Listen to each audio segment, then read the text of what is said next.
guys. Welcome back. We are going to continue with our reading here, and hopefully the sound is much better. It does sound way better. So let me turn this up a little, maybe.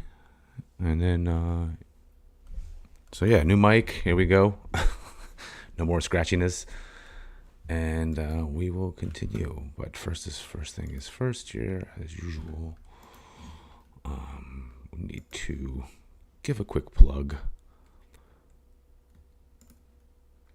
to the Self-Realization Fellowship, where you guys can check out more things regarding some of the stuff that he talks about, regarding when he talks about Self-Realization Fellowship stuff, lessons, things like that. You can find all that stuff here. The website, including the book that we're reading from. Pretty cheap price, very good to have. I have a copy myself, and it's pretty awesome. And then there's their YouTube page. All right, so without further ado, let's get back to the reading. And I will be checking. I have my eye on the chat, but it will not be in the chat, so to speak. So enjoy. I'm going to try to get through this. Chapter 15, Purushatma, the innermost being. Again, Purushatma, the innermost being, and the larger subsection here is titled Eternal Ashvatha, the Tree of Life. Verse 1. Quote, the Blessed Lord said, they, the wise, speak of an eternal Ashvatha tree with roots above and bogs beneath. Excuse me. The wise speak of an eternal Ashvatha tree with roots above and bogs beneath, whose leaves are Vedic hymns, and he who understands this tree of life is a Veda knower, unquote. Oh yeah, what a difference. So the commentary continues. The Ashvatha tree, the peepal or holy fig, Ficus religiosa of India, is remarkable for great size and longevity. In the first 4 stanzas of this chapter, Ashvatha is used metaphorically to describe the mighty, many-branched system of the integrated consciousness, life force, and efferent nerves that is the composite of man. Paradoxically, though the Ashvatha tree is here referred to as eternal, the word itself is one commonly accepted derivation means, quote, that which does not remain tomorrow or in future, unquote. From a svas, the metaphorical Ashvatha tree is, in this sense, alludes to the world of transitoriness and its beings, which are ever in the process of change, nothing remaining the same from the present moment to the next, quote, tomorrow or the future, unquote. Prakriti's principles of creation, by her action and interaction, produce endless variations. And while these products do not endure in the same state or condition, the creative principles behind them, the life and the seed of the Ashvatha tree, are eternal. In these Gita verses, the Ashvatha tree refers specifically to creative principles of Prakriti at work in the threefold body of man, physical, astral, and causal, though the analogy itself is equally applicable on a cosmic scale. The subsection here is titled, quote, Tree of Life, unquote, the human body and mind. And this enduring, quote, tree of life, unquote, mentioned in many scriptures of the world, including the Bible, is the human body and human mind. In the light of intuition, yogis behold the inverted tree of consciousness, ideational components of the causal body, within the tree of life force, the nadis of the astral body, channels of life energy. These two existing interlocked within the inverted tree of the physical cerebral spinal nervous system. This triple tree has its roots of thought, emanations, life force rays, and cranial nerves hanging upside down from the eternal cosmic consciousness above, its ideational, astral, and physical spinal trunks, and its triple branches hanging below. The phenomenal spheres the phenomenal spheres were created by God by condensation of light. Projected out of the divine vibration, the earth came into being as inert matter. Its inherent life kept on thrusting its rays of life force outward. The rays become manifested in the forms of vegetation and trees with their extending shoots. The same basic patterns are repeated throughout nature. Like the plant kingdom, all forms of animate matter have a core of life whence branches extend to create and enliven the organism. Thus, after the Lord had enabled the earth to project quote-unquote trees, he fashioned human beings, his crowning creation, much like inverted trees. This correspondence is seen in the physical body's roots of hair, cerebral spinal trunk, bogs of arms and legs, and nerve branches extending throughout, distributing the sap of life. In a book on anatomy, look at a chart showing the nervous system in the human body.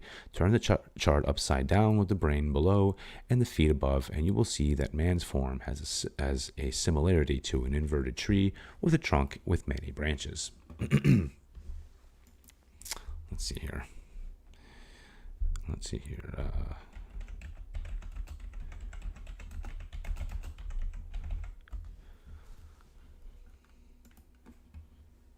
Nope, that's not what I was looking for. Continuing. Then turn the chart right end up, and you will see that the nervous system itself looks like an inverted tree with hair, brain, and spine above, and numerous branches of nerves shooting out below as trees spring out of the soil beneath them. The human tree of thought, life force, and nerves grows invertedly downward from the soil or ground of cosmic consciousness. In the human body, the physical tree of nerves is a gross manifestation of the astral tree of life energy within. The two trees of nerves and life force are condensed out of the tree of human consciousness, the elemental ideas in the causal body, which in turn emanate from cosmic consciousness. Human hair is a result of the condensation of astral rays. The tissues of the body itself are made of atoms and lifetrons. Some yogis do not cut their hair, but keep it long to draw from the ether a greater quantity of cosmic rays. An effective but non-essential derivative yogic practice. The reason for Samson's having lost his superhuman strength when his hair was shorn by Delilah may well be that he had practiced certain yogic exercises by which one's hair can be transformed into sensitive antennae to draw cosmic energy from the ether. The subsection here is titled True Knowledge of the Phenomenal World. The tree of life has three kinds of leaves, or receptors, through which the indwelling soul receives knowledge, quote, Vedic hymns, unquote, of triune phenomenal creations, sensations, life force, and thought perceptions. The metaphor of leaves compared to Vedic hymns calls forth an image of sensitivity and vitality. The vibrant green leaves denoting life and whispering motion, quote, hymns of knowledge, unquote, the rustle of leaves. The quote-unquote leaves of the physical tree of life, for example, are the sensory organs and the epidermis and their corresponding centers in the brain, sensitive and full of life, receiving sensations and reporting that knowledge. Might be too close. There we go.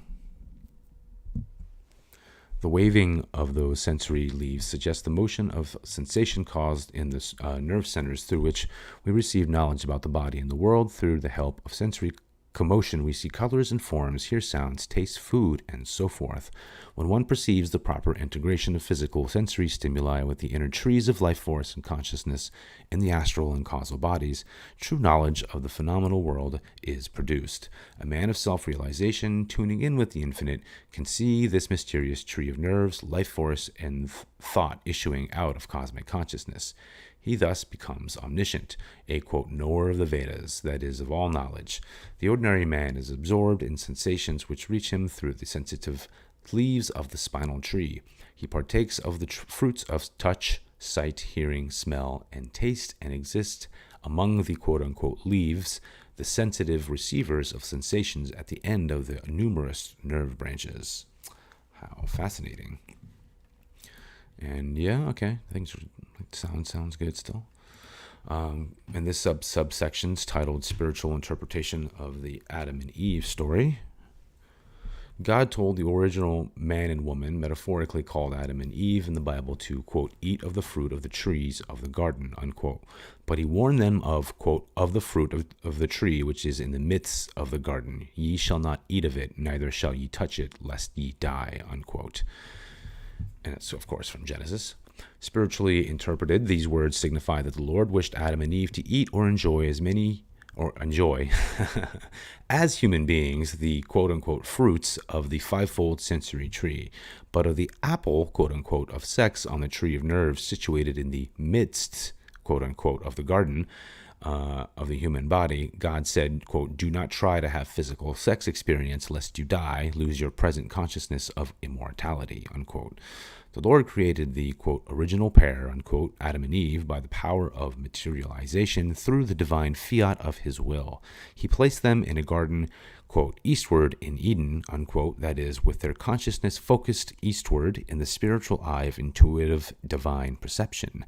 To them, he gave the same power to condense their thoughts into gross images materialized from the ether, i.e. the ideational world, that by this immaculate method of creation they could multiply people the earth.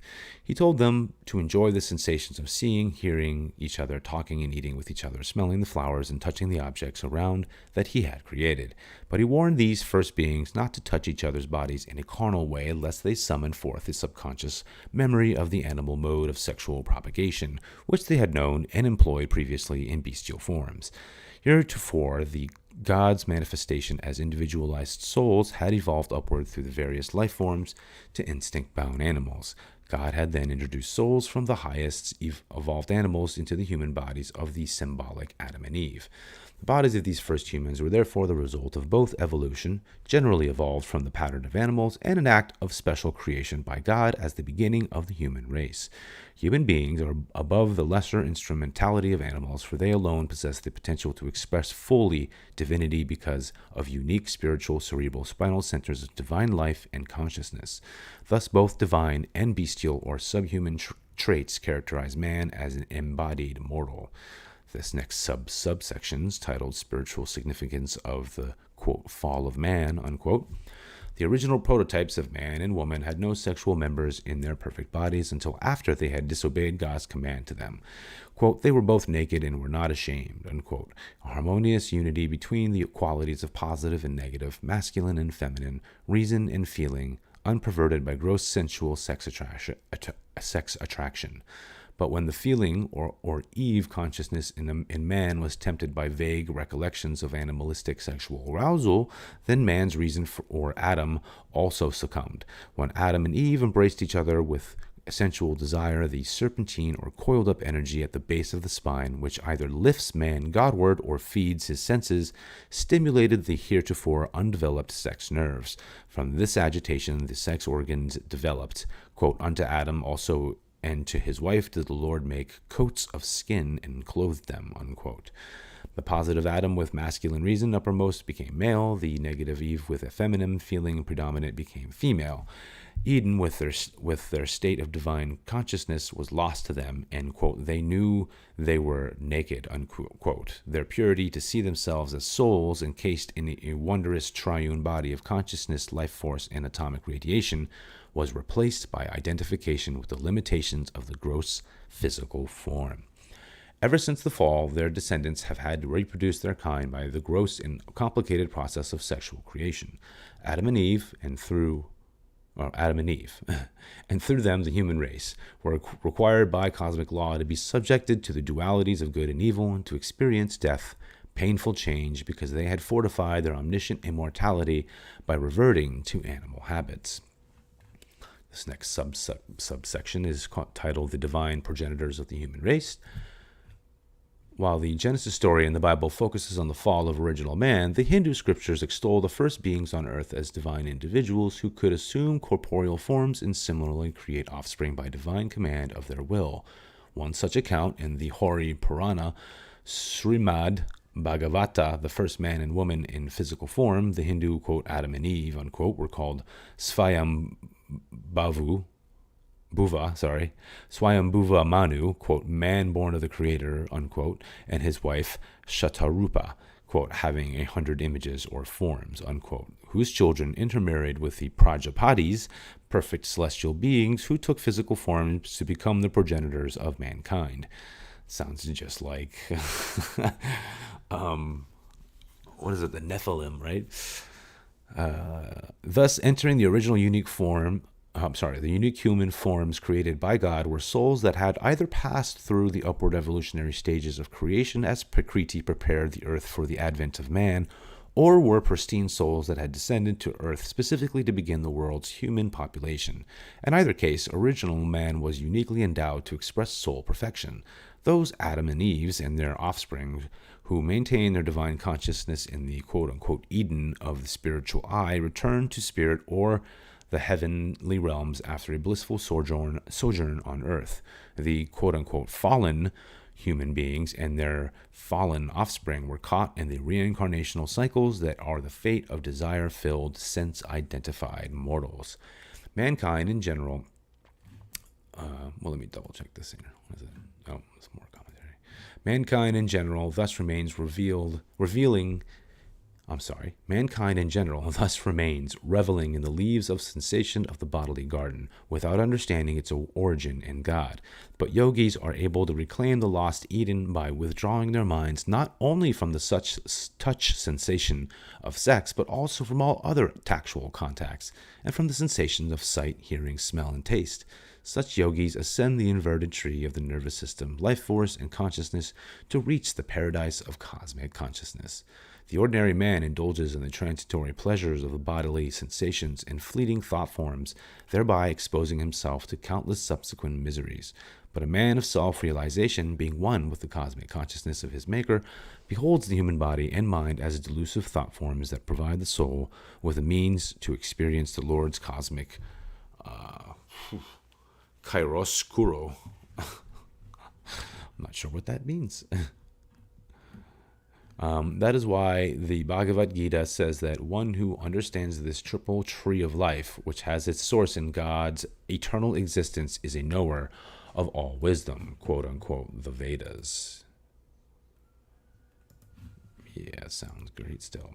Verse 2, quote, its branches spread above and below, nurtured by the gunas, its buds are the sense objects, and downward into the world of men extend the rootlings that force man into actions, unquote.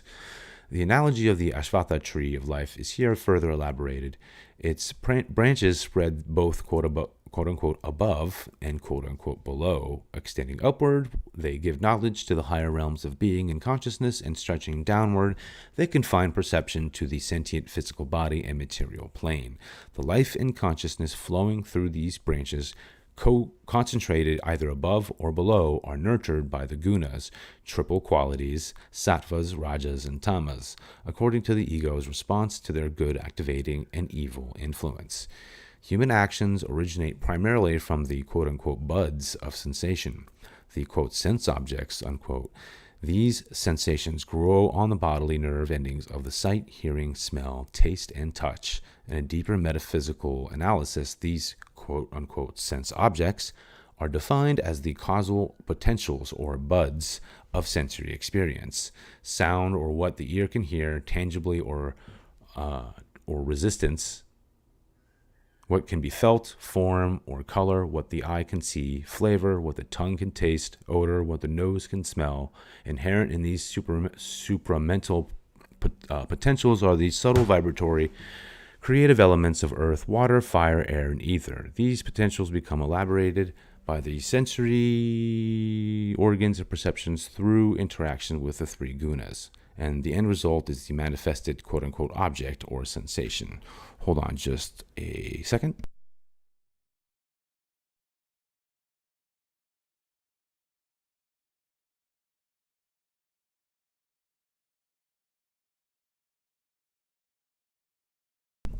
Okay. Although the principal root of the tree of life lies above in cosmic consciousness, there are secondary roots beneath, embedded in the subconsciousness and superconsciousness in the brain. These quote-unquote rootlings originate from the likes and dislikes, attractions and repulsions, engendered from good and bad actions and desires of past lives, i.e. samskaras and their progeny, vasanas or desire seeds. The section is subtitled or subtitled Desire Seed That Compels Man's Actions. They extend downward into the nervous system and senses, quote, the world of men, unquote, and compel man's actions. These past habits and desires and impressions continuously instigate in man the performance of specific actions, good or bad as the case may be. God is the originator of all, but it is man who perpetuates his own existence. Man's self-created samskaras and vasanas from past lives, and his new desires arising from his response to the influence of the gunas and their evolutes in the present life, impel him to make innumerable rebirths to fulfill his longings. Thus does he contribute to the nurture and and the perpetuity of the tree of life, causing its physical manifestation as the nervous system to sprout forth again and again in each new physical form in successive incarnation. In this way, human beings are bound to life and death through the power of their desires. Because of this, the Ashvatha tree is referred to as representing samsara, quote, worldly illusion, unquote, which is the entrapping cause of the cyclical wheel of reincarnation.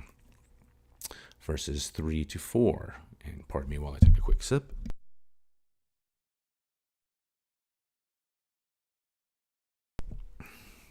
Quote, the true nature of this tree, its beginning, its end, and its modes of continuity, none of these are understood by ordinary men. The wise, having destroyed the firmly rooted Ashvatha with the powerful acts of non-attachment, thinking, quote, I take refuge in the primeval Purusha, from whom alone issued the immemorial process of creation. Seek the supreme goal, reach it, they return to phenomenal existence no more, unquote. And the commentary continues, through this triple tree of consciousness, life force, and nerves is present in man, he does not understand himself or nature. The elusive, ever-changing modes of cosmic creation bewilder him. Of such delusive ignorance in ordinary beings, Jesus spoke, quote, they seeing not, and hearing they hear not, neither do they understand, unquote. Only a sage determines to wield the strong axe of non-attachment, non-desire, to destroy the Ashvatha tree within him, deeply rooted in the habits of material living. He alone attains the divine goal. The worldly man, living under the thick-leaved tree of sense pleasures and egotism, does not perceive the skies of liberating cosmic consciousness. But the sincere devotee, by discrimination and yoga practice, strikes a mortal blow to material desires and past habit-instigated activities rooted in his conscious, subconscious, and superconscious minds.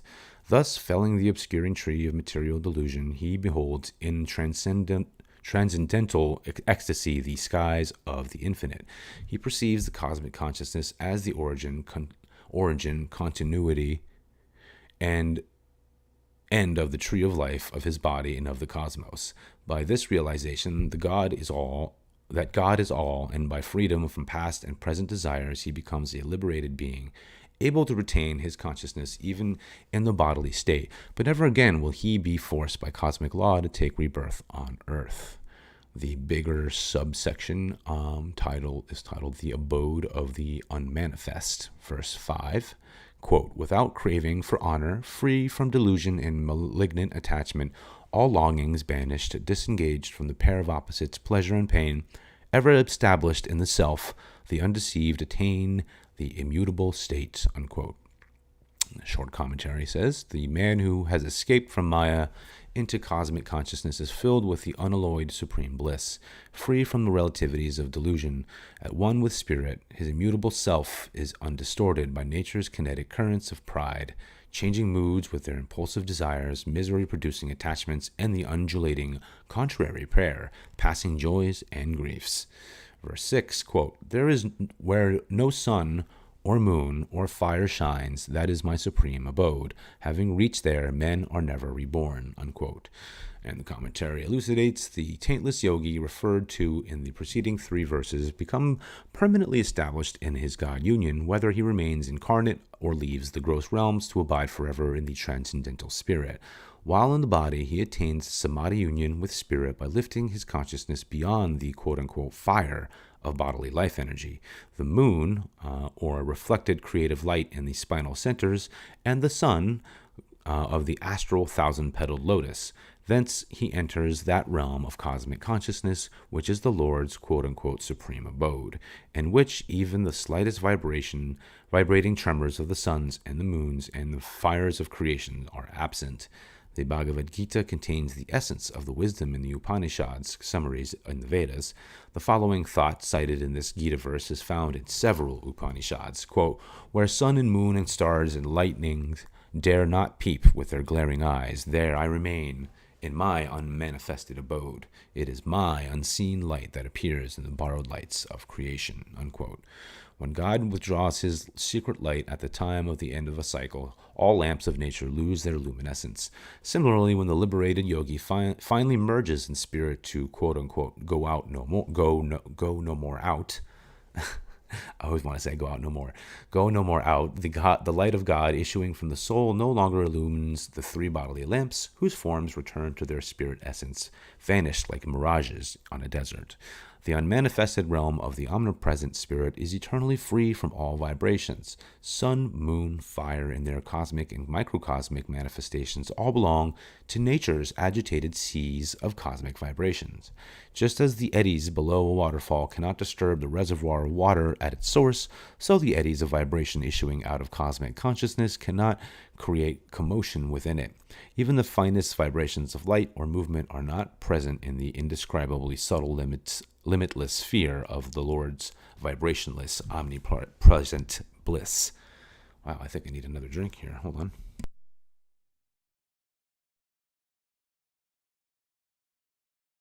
So how this bigger subsection is titled How Spirit Manifests as the Soul, verse 7. An eternal part of myself, quote, an eternal part of myself, manifesting as a living soul in the world of beings, attracts to itself the six senses, including the mind, which rest in Prakriti, unquote. And the commentary continues, God is the ocean, man, the jiva, or individualized soul, is a wave. As man is a part of God, so he is never really truly apart from him. By the power of Maya, a portion of God's cosmic consciousness is cloaked in nature's garb, a body fitted with 5 external senses and 1 internal sense, mind. These 6 senses are the soul's instruments of communication with the world of relativity. God, being one, unalloyed by any relativity, perceives itself, by its singular intuition or omniscient consciousness, But complex man, created out of the complex relativity of Prakriti's cosmic delusion, requires the sensory instruments of delusion to perceive his environment and his finite existence. Bound by these limited and limiting mediums, he feels himself isolated from God, motivated by Maya. He sustains his separation by misuse of his free choice. When at last he refuses to continue longer in this bondage, he cooperates eagerly with the perpetual involutional pole of God, breaking the ties of Prakriti. He is drawn back to the omnipresent bosom of his Creator. As the vast sky becomes a little V-shaped sky when reflected in a V-shaped brass vessel, so the Spirit of God becomes differently displayed in different human beings and in multifarious other kinds of creatures. But as the little sky in a vessel is not different in essence from the vast sky, so the illimitable Spirit of God and the pure soul in all beings are the same in essence. Only when the jiva becomes identified with the body does it put on its apparent limitations. Therefore, God is equally present in every being, human or animal. However, his manifestation is more readily seen in transparent and in only slightly darkened jivas than in those who are opaque with ignorance or evil. A jiva associated with an ignorant mind and unrestrained senses may commit cruel deeds. Nevertheless, by meditation and wisdom, that same jiva may withdraw from its dark coverings and again become one with the infinite. Verse 8, quote, when the Lord, as the jiva, acquires a body, he brings with him the mind and the senses. When he leaves that body, he takes them and goes, even as the wind wafts away scents from their dwelling places and flowers, unquote. And the commentary continues, the jiva, the individualized soul, is here called, quote-unquote, the Lord, to emphasize the point made in the preceding stanza that the jiva is an eternal part of God himself.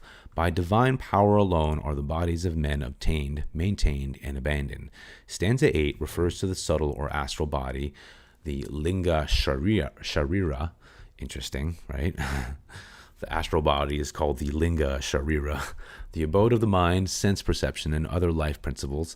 The subtle body of each man accompanies the jiva in its rounds of reincarnation, endowing each new physical form with life and intelligence. With the departure at death of the linga sharira, the body reverts to its natural state of inert matter. Verse 9, quote, presiding over the mind and the senses of hearing, sight, touch, taste, and smell, he enjoys the sensory world, unquote. And the commentary has a short thing here. The Bible says, quote, "O Lord, thou hast created all things, and for thy pleasure they are and were created," unquote. The Hindu scriptures also tell us that the creation of man and the universe is only God's lila, play or creative sport. The Lord as the jiva experiences the delights of the world that he made. Verse 10, quote, "The deluded do not perceive him staying or departing or experiencing the world of the gunas. Those whose eye of wisdom is open see him," unquote. And the commentary continues, "An ordinary man, his perceptions and cognitions, a matrix..." An ordinary man, his perceptions and cognitions, a matrix of the workings of the three gunas, looks no farther than surface appearances and hence sees no underlying divine significance in his life. He does not know whence he came, why he is here, or whither he is going. Mystery behind and death ahead. Still, he imagines that no deep investigation of life is necessary. By meditation on God, man's quote-unquote single eye of wisdom is opened. He sees the infinite in the seemingly finite and realizes that the Lord is the only doer, the sole power. It is man's mortal attitude that is the cause of reincarnation. As soon as the devotee understands by inner experience that life is a dream drama of God's, he ceases to reincarnate. He has learned the final lesson of life. Verse 11, quote, The yogis striving for liberation see him existing in themselves, but those who are unpurified and undisciplined are unable to perceive him, even when they struggle to do so," unquote. And the commentary elucidates here, those of unabated zeal who ignore sense temptation and who continually practice yoga in a humble spirit behold the Lord as the indweller. But men who merely read scriptures as a hope of emancipation, who do not try to follow the moral rules, and who practice yoga methods without deep interest and devotion, will not receive the spiritual benefits they expect. Many students of yoga perform their exercises in a haphazard way, then wonder why they do not, quote, get anywhere, unquote, and why they fail to feel communion with the infinite even after apparently serious meditation. The technique of salvation, this next section is subtitled the Eightfold Path of Yoga. The technique of salvation is eightfold. As outlined by Patanjali, emancipation is attained by strict adherence to prescribed scriptural rules of conduct and by progressing through the various stages of yoga as follows. Number 1, yama, moral conduct, non-injury to others, truthfulness, non-stealing, continence, and non-covetousness. Number 2, niyama, purity of body and mind, contentment in all circumstances, self-discipline, self-study, i.e. contemplation, and devotion to God and Guru. Number 3, asana, right posture. The spinal column must be held straight and the body firm in a comfortable position for meditation. Number 4, pranayama, life force or prana control. Number 5, pratyahara, the power of interiorizing one's mind by disconnecting it from the sense telephones, switching it off at will, the messages from the nerve currents. Number 6, dharana, meditation in which the devotee is able to fasten his interiorized mind on the Om, A-U-M sound, the primal manifestation of God. The sense-enslaved man does not own or control his mind, so he cannot concentrate on the Om, God, as the Holy Ghost or cosmic vibratory sound. The yogi with a disciplined and interiorized mind is able to offer it to the Lord. None other is able to make that offering. Number 7, dhyana, cosmic consciousness, endless spherical expansion of blissful awareness, perception of God as the cosmic Om reverberating throughout the whole universe. And number 8, samadhi, oneness of the individualized soul and cosmic spirit. Patanjali Eightfold Path has been elaborated in the chapter 1 and chapter 4. Verse 12, quote, the light of the sun that illumines the whole world, the light from the moon, and the light in fire, know this radiance to be mine, unquote. And the commentary continues, the Christian Bible contains the following passage, quote, God said, let there be light, and there was light, and God saw the light, and that it was good, unquote. The Lord vibrated his cosmic consciousness into subtle light and found it good, that is, suitable for the purpose of creating the universe of coordinated energies, gases, liquids, and solids, different vibrations of the one light.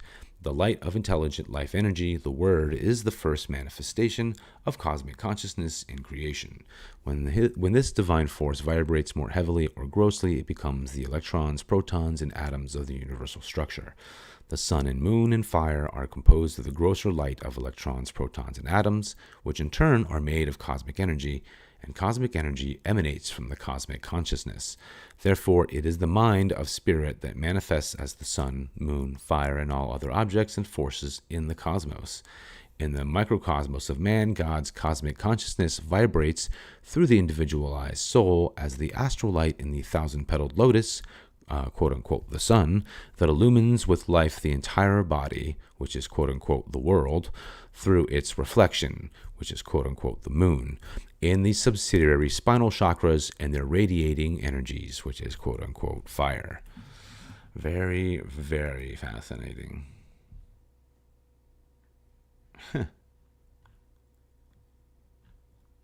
Interesting. So reminiscent, I'll go to this footnote.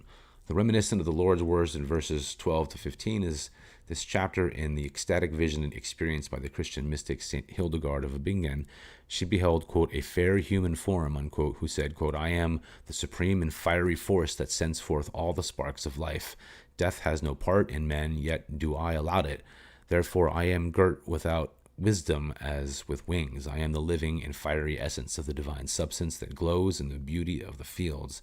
I shine in the water, I burn in the sun and the moon and the stars. Mine is that mysterious force of the invisible wind. I sustain the breath of all living. I breathe in the verdure and in the flowers, and when the waters flow like living things, it is I. I form those columns that support the whole earth. All these live because I am in them, and I am their life. I am wisdom. Mine is the blast of the thundered word by which all things were made. I permeate all things that they may not die. I am life. Interesting. Okay. Yeah, some of these I keep getting these mixed up. The footnotes or the endnotes are really great, which is another reason why having a physical copy of this book is awesome, because they have all the footnotes at these on the physical book.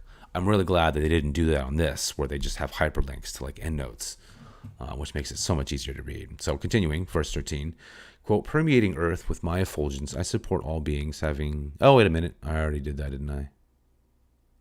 No, I didn't. Permeating earth with my effulgence, I support all beings, having become the watery moon, I bring forth all plant forms, unquote. And the commentary continues, the omnipresent light of spirits, Ojas, or i.e. Ojas, O-J-A-S, the manifest splendor of the Lord's creative power and cosmic life force, evolves all creatures and forms and forces in the universe and sustains them by the continuous manifestation of that light. If the beam of light in a cinema is withdrawn, the pictures on the screen automatically disappear. Similarly, if God were to withdraw his creative beam of light, as he does during the period of cosmic dissolution, the scenes of life on the screen of space would instantaneously melt away. The earth, living beings, the moon, the plant life are mentioned together in this stanza to indicate their close relationship. The light of God creates the planet, the home of living creatures. The moon, which rules water and all other fluids, aids the growth of vegetation that nourishes all beings. The earth, the living creatures, the productive moon rays, and the herbs and plants, the home, the devourers, the devoured objects, all these performing different functions, are yet manifestations of the one same cosmic light.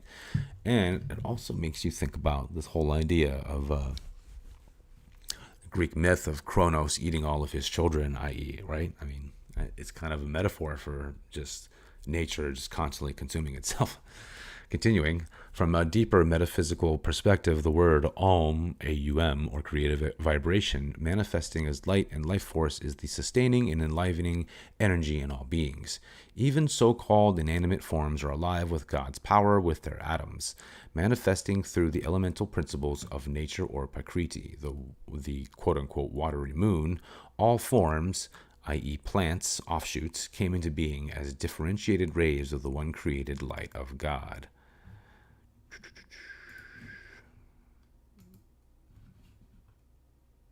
And so, yeah.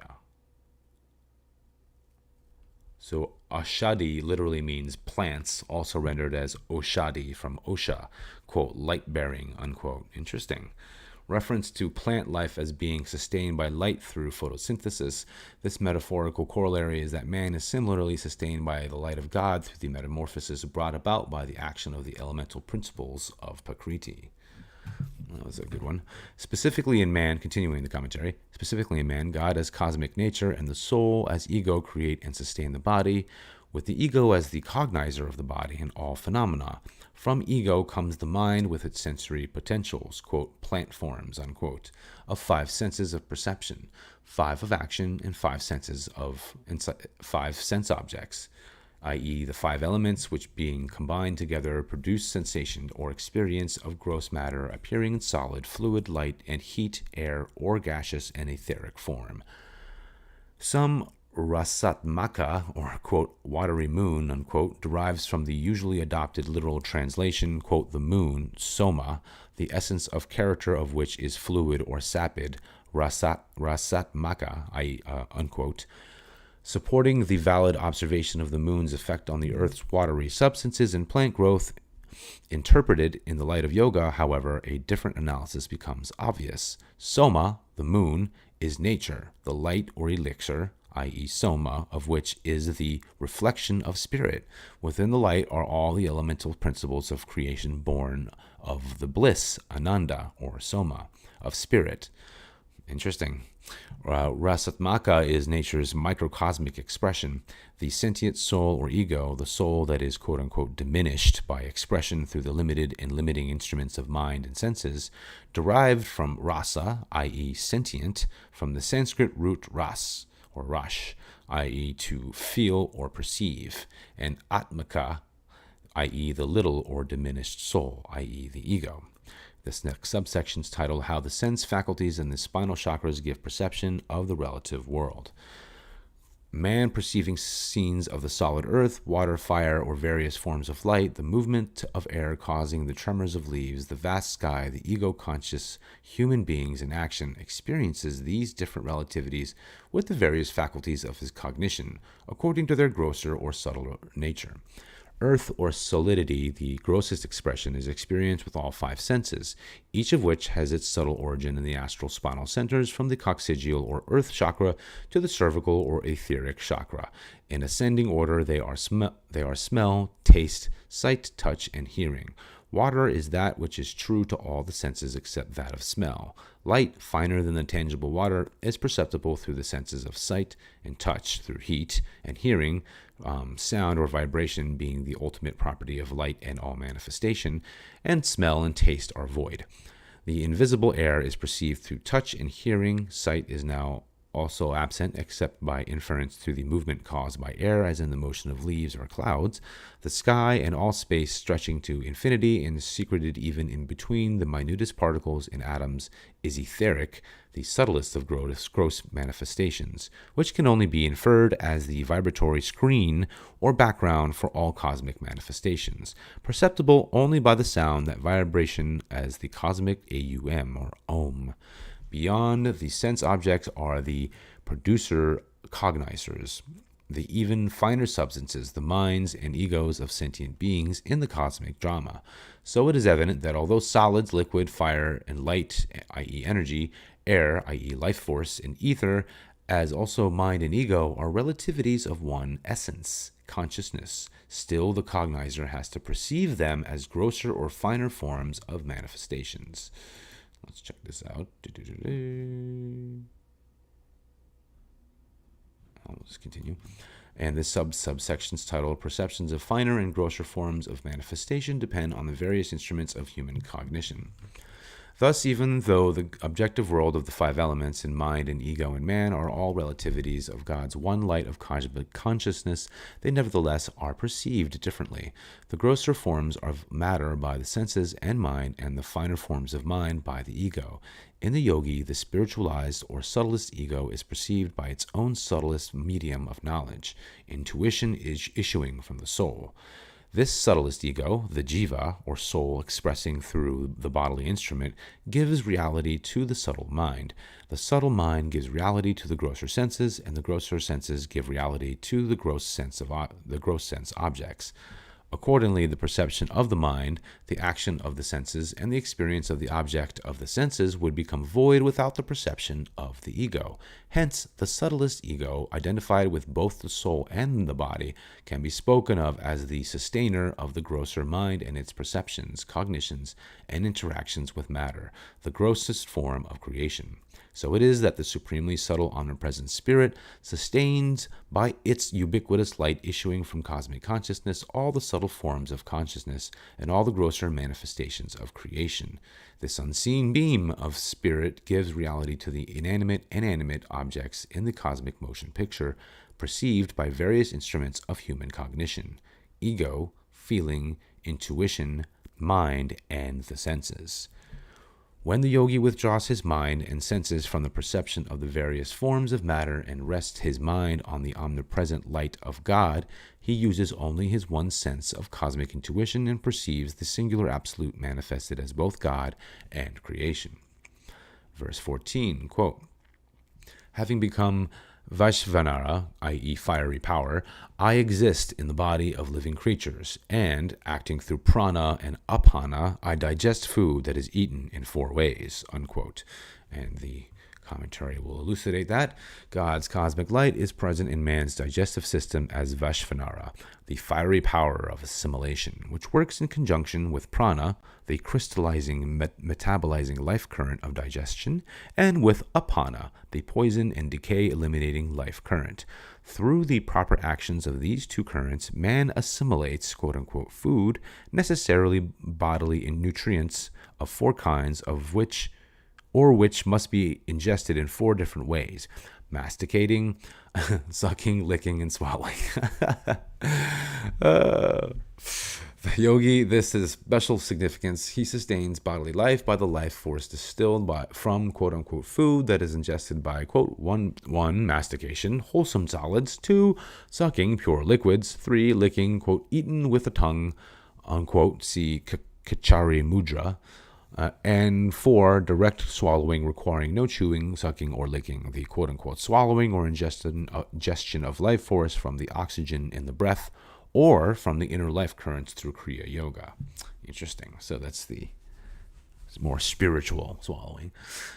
It is the cosmic life present in human life that is really responsible for all the body processes.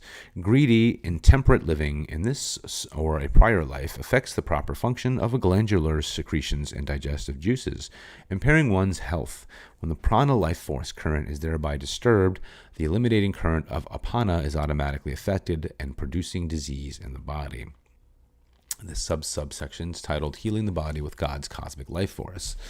In cases of chronic ill health in which the usual remedies are clearly inadequate, only deep faith in God's limitless power can heal the sufferer. Ordinary healing methods applied to physical maladies such as indigestion usually take note only of the symptoms and do not seek the root cause, the disturbed life force. By the enlivening power of a devotee's continuous faith, the Lord can guide the all-healing life force to cure the body of any ailment in a seemingly miraculous way. The Gita is here hinting to all persons who suffer from chronic or incurable maladies to seek succor from God, who placed within man the supreme healing power of prana. This stanza also points out that the Lord is unseen head chief in the human body, who distills the life force out of foodstuff, oxygen, and sunshine to nourish man and to supply him with energy. Man is an atomic being sustained by atoms of energy distilled by the divine force from these external quote-unquote nutrients of life. All devotees should recognize their ultimate dependence on God for their well-being and not rely solely on lesser methods of sustenance and healing, which only partially awaken the inner vital forces. There may come a time when medicine, dieting, fasting, and other curative methods prove useless without, additionally, God's help. Man's faith can fully arouse the supreme inner power of divine healing, quote, where there is life, prana, there is hope, unquote.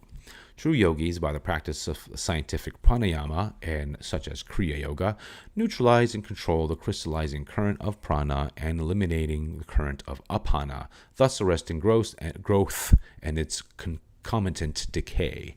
This next subsection is titled Charging the Whole Body with Life Force, maintaining the body as a holy temple under the government of spirit. This control of the vital principle automatically charges the whole being with divine life force, maintaining the body as a whole temple under the government of spirit. Physical well-being is not a priority in true seekers after God. They entertain no egotistical desire for physical life, but they do respect the body and strive to keep it pure, that God may be worshipped therein. Jesus said, quote, "Take no thought for your life, what ye shall eat." That, unquote. That is, do not constantly fuss about the body's needs. Eat to live just for service to the Lord, not for satisfying whims of the palate, which produces disease and suffering. Follow the health laws of nature with the thought of preserving the body to attain divine realization. Man is born to seek the love of God, a goal he has forgotten through his emotional wanderings in wrong habits of living. Verse 15, quote, "Also I am seated in the heart of all beings, and from me come memory and knowledge, as well as their loss. Verily, I am that which is to be known through the Vedas. Indeed, I am the Veda knower and the author of the Vedanta." Unquote. Not only is God the life, mind, senses, soul, and ego in man, as declared in the foregoing stanzas, he is also the power of feeling in the heart, which determines the way human beings react to their contact with the objects of the senses. He empowers memory, by which perceptions and cognitions are gathered and held, and thence connected with one another in the accumulation of knowledge. And he is also the Maya, the deluding cosmic hypnosis that distorts the divine potentials of pure feeling, memory, and understanding, causing their quote-unquote loss in soul-humiliating emotional likes and dislikes, misconceptions, and ignorance.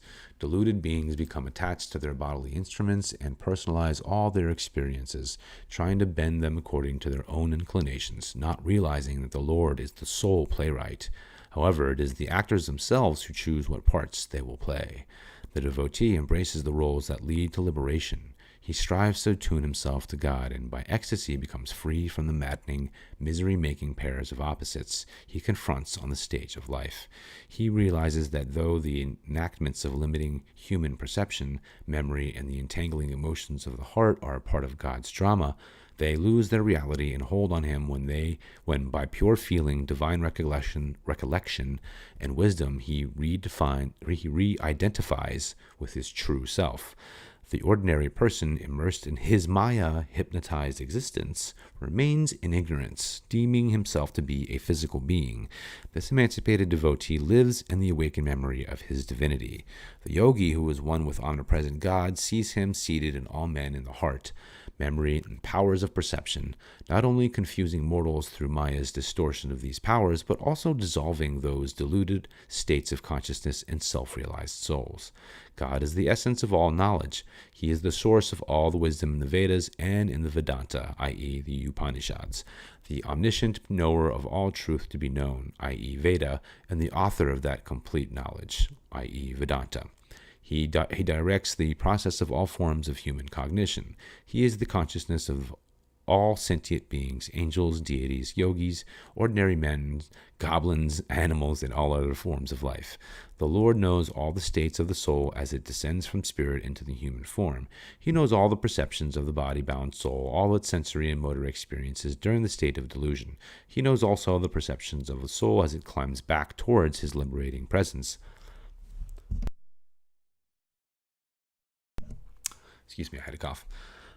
As all the waves dance on the bosom of the sea, so all the perceptive processes of all sentient creatures occur within God. With his unbroken awareness, the infinite omniscience is conscious of every ripple of perception and vibration playing on the oceanic bosom of his being. This next large subsection is titled The Supreme Spirit Beyond the Perishable and Imperishable. Verse 16, quote, "There are two beings, Purushas, i.e. Purushas, in the cosmos, the destructible and the indestructible. The creatures are the indestructible, the Kutastha is the the creatures are the destructible, the Kutastha is the indestructible," unquote. Let me read that again. There are two beings, i.e. Purushas, in the cosmos, the destructible and the indestructible. The creatures are the destructible, and the Kutastha is the indestructible, unquote. There you go, I got through it. The stanza refers to Prakriti, ever-changing cosmic nature, and her host of creatures, and to Kurasta, the changeless divine intelligence that informs the universe, i.e. Christ intelligence, or the Kurasta Chaitanya. Verse 17, quote, but there exists another, the highest being, designated the, quote, supreme spirit, unquote, the eternal Lord who permeating the three worlds upholds them, unquote. And the commentary continues, the Vedas speak of Sat, Tat, and Om, A-U-M, which in the Christian Bible is called the Father, the Son, and the Holy Ghost. The preceding stanza of the Gita mentioned in the A-U-M, Om aspect, Prakriti, or the invisible vibratory force, the Holy Ghost, and the Tat aspect, the Kurasta, or the Sun, the Krishna, or Christ consciousness in creation. Stanza 17 refers to the Father, or Sat, aspect of reality, cosmic consciousness, the Absolute become God, the Father of creation, Ishvara. He is the ultimate self, the supreme spirit, the transcendental cause of all. Although he is immanent in creation, he is not revealed by nature or knowable by man until the devotee overpasses the vibratory realms of changefulness. The quote-unquote three worlds are the physical, the astral, and the ideational. Verses 18 to 20, quote, 18, I, the Lord, am beyond the perishable, i.e. Prakriti, and am also higher than the imperishable, i.e. the Kurasta. Therefore, in the worlds and in the his whole being. Okay. My stream's having some problems. And verse 20, herewith, O sinless one Arjuna, have I taught thee this most profound wisdom. Understanding it, a man becomes a sage, one who has successfully fulfilled all his duties and yet continues in dutiful actions, unquote. And the commentary elucidates, only through the intuitive perception of divine realization, i.e. Veda, quote, true knowledge, unquote, may the Supreme Lord be known. When mortal man attains liberation from delusion, he becomes omniscient. He sees the cosmic omnipresent light issuing from the soul reality, its radiance dancing within all things in its informing activities. The little mortal, now a God-man, is engulfed in an ineffable delight. His soul, his heart, his mind with all its instruments, and the very atoms of his being, all rejoice with countless expressions of adoration, for everything that presents itself is an altar of spirit. The taintless devotee, whose intuition has expanded into cosmic consciousness with its revelation of hidden immanent workings of the transcendent spirit,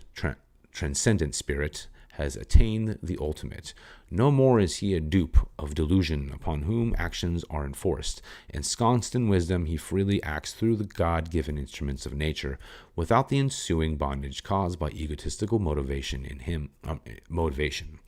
In him, the workings of nature are manifestations of duty successfully completed, and duty continuing to be offered in selfless service as acts of devotion to God, i.e. Krita Kritya, quote, what has been done and what is to be done, unquote. He is an exemplar of supreme accomplishment and of the art of accomplishing, God united in transcendental ecstasy and divinely active in the dutiful realm of manifested spirits. All right. I don't remember where I started from that. This is chapter 16, Embracing the Divine and Shunning the Demonic. Let's see here. Okay, so that started on 10:27. All right, I'm going to take just a quick break, about 5 minutes or so. I'm just going to check on my birds and whatnot. I shall be right back. And there we go.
Just make sure the sound is doing good here. Okay, yep, sounds good. Awesome. All right, so continuing. And break sign off. Chapter 16, Embracing the Divine and Shunning the Demonic. And the subsection to this is the soul qualities that make the man godlike. Verses 1 through 3, quote, "The Blessed Lord said, fearlessness, purity of heart, perseverance in acquiring wisdom and practicing yoga, charity, subjugation of the senses, performing of holy rites, study of the scriptures, and self-discipline, straightforwardness." Verse 2, non-injury, truthfulness, freedom from wrath, renunciation, peacefulness, non-slanderousness, compassion for all creatures, absence of greed, gentleness, modesty, lack of restlessness. And verse 3, radiance of character, forgiveness, patience, cleanness, freedom from hate, absence of conceit. These qualities are wealth of a divinely inclined person, O descendant of Bharata, i.e. Arjuna. And, unquote. The commentary continues, divine spokesmen always speak in absolutes, not to describe what is beyond the aspiring devotee, but as a measure for striving. Chapter 16 cites the sattvic or good qualities that lead devotees to self-realization and points out the tamasic or evil tendencies that unfit men to attain divinity. Yes, stanzas 1 through 3 list 26 ennobling qualities as follows. Number 1, fearlessness, abhayam, is mentioned first because it is the impregnable rock on which the house of spiritual life must be erected. Fearlessness means faith in God, faith in his protection, his justice, his wisdom, his mercy, his love, his omnipresence. The spiritually intrepid devotee is mightily armed against any foe that obstructs advancement. Disbelief and doubt, disillusion's first line of attack, are summarily routed by the undaunted faith, as are desires and all other enticements that bluff with threats of unhappiness if not embraced. Fear robs man of the indomitability of his soul, disrupting nature's harmonious workings emanating from the source of divine power within. Fear causes physical, mental, and spiritual disturbances. Extreme fright can even stop the heart and bring sudden death. Long-continued anxieties give rise to psychological complexes and chronic nervousness. Fear ties the mind and heart, i.e. feeling, to the external man, causing the consciousness to be identified with the mental or physical nervousness, thus keeping the soul concentrated on the ego, the body, and the objects of fear. The devotee should discard all misgivings, realizing them to be stumbling blocks that hinder his concentration on the imperturbable peace of the soul. In olden times in India and in Christian traditions also, it was customary for sages to seek solitary abode in the forests, deserts, or mountains for uninterrupted meditation.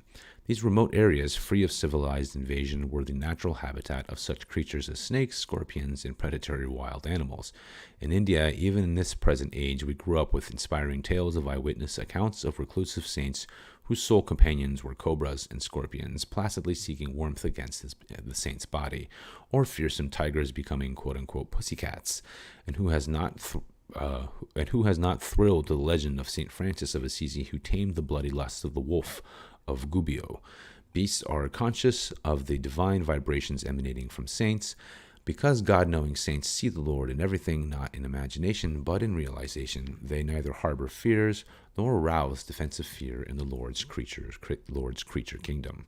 For the unenlightened, the best advice is caution along with courage, fearlessness in spirit without rashly exposing oneself to unnecessary risks or conditions that may arouse apprehensions. Everyone is given ample opportunities, without willfully creating them, to demonstrate courage and prove the power of faith. Death is perhaps the ultimate challenge of faith in mortal man. Fear of this inevitability is foolish. It comes only once in a lifetime, and after it has come, the experience is over, without having affected our true identity or diminished in any way our real being. Illness is also is a gauntlet tossed at the feet of faith. An ill person should try earnestly to rid himself of his malady. Then, even if doctors proclaim there is no hope, he should remain tranquil, for fear shuts the eyes of faith to the omnipotent, passionate divine presence. Instead of indulging anxiety, he should affirm, quote, I am ever safe in the fortress of thy loving care, unquote. A fearless devotee succumbing to an incurable disease concentrates on the Lord and becomes ready for liberation from the bodily prison into a glorious afterlife in the astral world. Thereby, he advances closer to the goal of supreme liberation in his next life. A man who dies in terror, having surrendered to despair his faith in God and the remembrance of his immortal nature, carries with him to his next incarnation that bleak pattern of fear and weakness. This imprint may well attract him to similar calamities, a continuation of a karmic lesson not yet learned.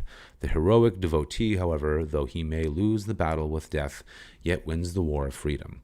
All men are meant to realize that soul consciousness can triumph over every external disaster. When subconscious fears repeatedly invade the mind in spite of one's strong mental resistance, it is an indication of some deep-seated karmic pattern. The devotee must strive even harder to divert his attention by infusing his conscious mind with thoughts of courage. Further, and most important, he should confide himself completely into God's trustworthy hands. To be fit for self-realization, man must be fearless. And it's interesting because this idea is also played out in the tablets, the Emerald Tablets of Thoth. I think it was one of the last couple of ones where it deals with when death comes. And on a whole other note, this one hits me kind of personally because a couple years back, I had a relationship with a friend's mother who was definitely going on her way out. She had all kinds of different problems, and in the times when he would leave and do other things, and I'd be hanging out, I'd sit and talk with her, and we'd talk about this kind of stuff, and I let her know that reincarnation is something that is real, and that she doesn't have to be afraid of the end when it comes. That there's no hell or anything like that, and I said that to her. We had these conversations and explained to her much more, of course, about the Christian background and the fact that in early Christianity, reincarnation was a thing. Anyways, a week before she died, she talked to her son, and her son told her to thank me. And then the day before she died, it was the same thing. So I knew she was able to face her end without fear, which is one of the most incredible things that's ever happened to me on a personal level. Just to be able to help somebody with that. I mean, when I heard that from my friend, it just wow. It's just one of those things. And that's why I say you never know what really great thing that you could do for somebody with just even a conversation.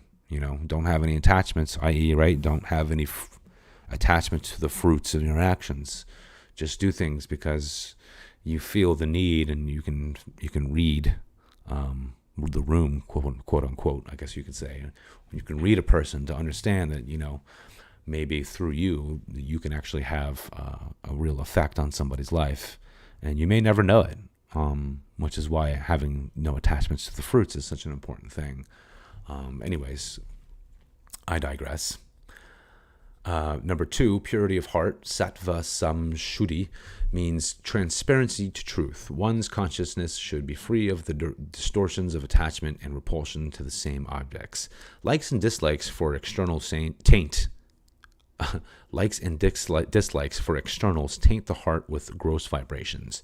The heart, or quote-unquote chitta, should not be influenced by the pairs of opposites. Only thus may it enter the divine bliss of meditation. Jesus said, quote, "Blessed are the pure in heart, for they shall see God," unquote. And number 3, steadfastness in seeking wisdom and in practicing yoga, jnana yoga, is essential for reaching liberation. In his daily life, the devotee should apply the guru-given or scriptural wisdom and should immerse himself in the peace born of the regular practice of yoga techniques. Wisdom guards the devotee by right reason and perception from falling into pits of ignorance and sense pleasures. Number 4, almsgiving, or i.e. dana, or charity, is meritorious. It expands the consciousness on selfishness and generosity. Unselfishness and generosity link the soul of the open-handed giver to the presence of God within all other souls. It destroys the delusion of personal ownership in this dream drama of life. Whose soul, as in SOLE, whose sole possessor is the cosmic dreamer. The bounty of the earth is merely on loan to us from God. That which he has given into our keeping is judiciously used when it serves the needs and removes the suffering of oneself and others.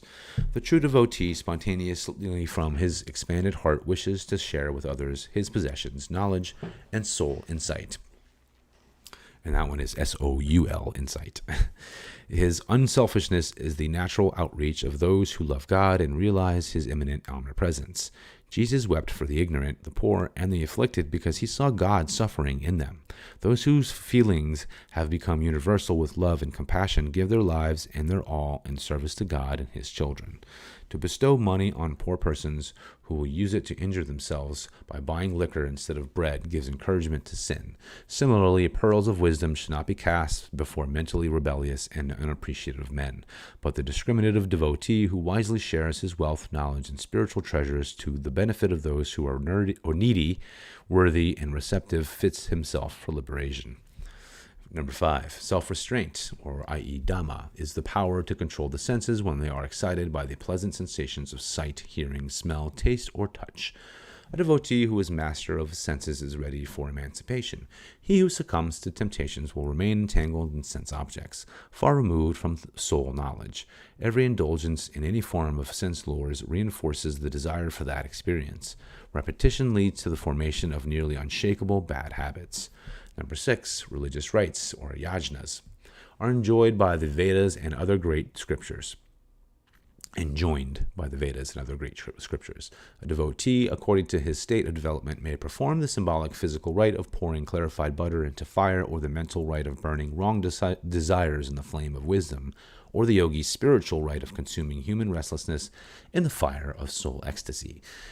In the ultimate, the whole of one's life should be a yajna, with every thought and act purified by a devout heart and offered as oblation to God. Number 7, right study of the scriptures, or i.e. svadhyaya, leads to emancipation. A true devotee does not suffer with mental indigestion as does one who gorges himself on scriptural lore without understanding its meaning and without assimilating it into his life. Boy, is that the truth. Theoretical study is helpful when it inspires a devotee to practice the holy teachings. Wisdom thoughts are faithful guides and protectors when they become one's constant companions. In all ages, there have been conflict between theoretical knowers of scriptures, the professional priests, and the men of true spiritual insight. Pedants who lack their inner realization but who boast their erudition are often jealous of and persecute the men of God who live truth. Thus, Jesus met opposition in the hierarchy of the Pharisees, and many saints in India have been ill-treated by learned pundits, as was the divine Sri Chaitanya. Redemption does not come from what one knows intellectually, but from what one becomes as a result of that knowledge. Oh, that's good. Let me hear that one. Let me read that one again. Redemption does not come from what one knows intellectually, but from what one becomes as a result of that knowledge. There must be a rational connection between one's learning and oneself, so that a truth becomes such an integral part of the being that it cannot be dislodged by contrary temptations or doubts. This is intuitional learning or realization. Amen to that. Number 8, self-discipline, or i.e. tapas, includes celibacy, restraint of appetite, and various methods of training the body to withstand cold, heat, and other discomforts without the usual mental agitation. If practiced with discrimination and right resolve, these mortifications help the devotee to attune his body and mind to spiritual vibrations. Self-discipline is different from self-torture. The aim of tapas is not served by startling exhibitions such as quote-unquote fakirs on beds of sharp nails. The profound purpose of tapas is to change in man his quote-unquote bad taste in preferring transient sense pleasures to the everlasting bliss of the soul. Some form of self-discipline is necessary to transmute material desires into spiritual aspirations. By tapas and meditation, the devotee gives himself a standard of comparison between the two kinds of pleasures. physical and mental on one hand and spiritual on the other. A habitually lazy person who is forced to become a day laborer feels a bodily distress unknown to those who are used to hard work. Similarly, the devotee who compels himself to follow a course of self-denial feels physical and mental misery in the beginning. Ignoring the rebellion of his body-identified ego, he should gradually accustom himself to the strenuous life of a spiritual athlete. Yes, indeed. As he continues the purificatory actions of tapas, he finds not the torment he had dreaded, but the deep peace and joy.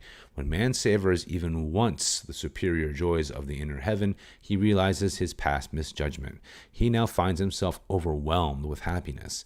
Human beings can never be satisfied, even by experiencing every possible sense delight, which they mistakenly pursue in the hope of finding their lost soul bliss.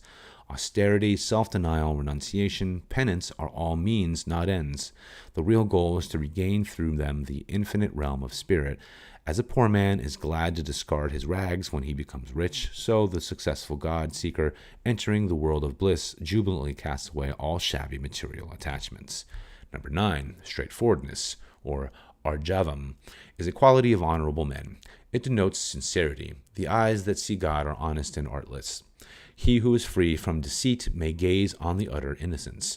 A dissembler is out of tune with the universe, hiding selfish motives under a guise of altruism, making false promises, injuring others while pretending to befriend them. A hypocrite invites disaster from the cosmic law. The aspiring devotee strives to be free from guile and crookedness, to regain the sahaja, or natural state of his true being. He makes himself as open and candid as the sun. Number 10, non-injury, or ahimsa, is extolled in the Hindu scriptures. One of the 10 commandments in the Bible is, quote, "Thou shalt not kill," unquote. The prohibition refers to the wanton destruction of any of God's creatures, human beings, animals, plants. But the universal economy is so arranged that man cannot live without, quote unquote, killing vegetables for food. Eskimos cannot live without eating seal meat. When it is an urgent matter of survival, a man is justified in saving his own more valuable life by killing fish and animals, which are lesser manifestations of divinity. Each day, millions of bacteria perish in man's body. No one can drink any liquid or breathe the air without destroying many microscopic forms of life, and sometimes such organisms respond in kind. Indeed. In the Mahabharata, ahimsa is referred to as, quote, true virtue entire, unquote, sakalo dharma. If righteousness be thus the criterion, neglect of action to uphold God's eternal laws of righteousness may be the cause of more harm than any non-malicious injury resulting from an act of obstructing evil. Method and motive are often decisive elements on the balance scale of divine justice. During a visit to the ashram of Mahatma Gandhi in 1935, I asked the prophet of nonviolence for his definition of ahimsa. He replied, quote, "The avoidance of harm to any living creature in thought or deed," unquote.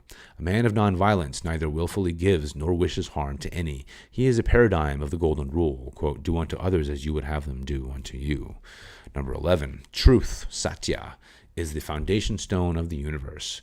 Quote, "The worlds are built on truth," unquote, says the Mahabharata. Men and civilizations stand or fall according to their attitude toward truth. An honest person is spontaneously admired by all right-thinking men. The Hindu scriptures, however, point out that a devotee whose ideal is truth should always exercise judgment and common sense before speaking. It is not enough merely to tell the truth. One's words should also be sweet, healing, and beneficial to others. Oh my God. I can't stress that enough. Hurtful statements, however accurate, are usually better left unsaid. Yep. Many a heart has been broken and many a life wrecked by truths spoken by others inopportunely. A sage carefully watches his speech, lest he wound those who are not yet ready to hear and profit by his veracious observations. The Vedas mention 3 kinds of truth. All values pertaining to man and nature are relative truths, i.e., vyavaharika. These influence human beings during the waking state, which is essentially changeful, ever in flux. All values pertaining to man's ordinary dreams and sleep which is svapna state, when he is in touch with his subconscious mind that conjures images in the forms of astral phenomena or imaginary truth, which is titled as pratibhasika. They have a certain validity, but only in their own restricted realm, which is far more fleeting, vague, and ambiguous than is the world of matter that man perceives in the waking state. During deep, dreamless sleep, and in the samadhi meditation of the yogi, man abides in his true nature, the soul, and cognizes absolute truth, paramarthika. It is a mistake to think that ordinary persons are never in communion with God or the ultimate truth. If all men did not occasionally pass into this state of deep, dreamless sleep, even if only for a period of minutes, they could not live at all. The average person has no conscious recollection of his soul experiences, but as a part of the universal whole, from time to time, he must replenish his being from the source of life, love, and truth. By honoring the principle of truth in his thoughts, speech, and actions, a devotee puts himself in tune with creation and with the Creator. To a greater or lesser extent, all persons who meet such a saint are uplifted by his harmonious vibrations.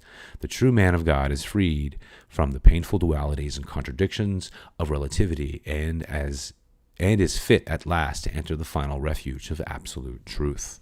Number 12, absence of wrath. Akrodha is the quickest way to peace of mind. Anger is caused by the obstruction of one's desires. A desireless man has no anger. One who does not expect anything from others, but who looks to God for all fulfillment, cannot feel wrath toward his fellow men or disappointment in them. A sage is content in the knowledge that the Lord is running the universe, and never considers that anything has been done amiss. He is free from rage, animosity, and resentment. This is a world of relativity, and saints sometimes adapt their actions to circumstances. They may make a bold or even a ferocious display of righteous indignation if such conduct seems likely to deter evil men from injuring innocent persons. But sages feel no hate toward anyone, however wicked and ignorant. A man of self-realization may stimulate wrath for a long or short period of time and then return in an instant to his usual calm and benevolence. The rage of an ordinary man cannot similarly be dismissed at will and in an instant. Only the purified heart of a devotee who is free from worldly desires is truly incapable of harboring anger. The most common, quote-unquote, disturber of peace in families and among nations is wrath. A man prone to anger is shunned and often hated by his associates. Frequent outbursts of temper have a bad effect on one's health and often lead to violence. Yielding blindly to rage, countless men have committed crimes that lead to prison or a sentence of death. For the sake of self-preservation, if for no higher reason, most persons try to learn prudence and control of anger. Pardon me while I take a drink.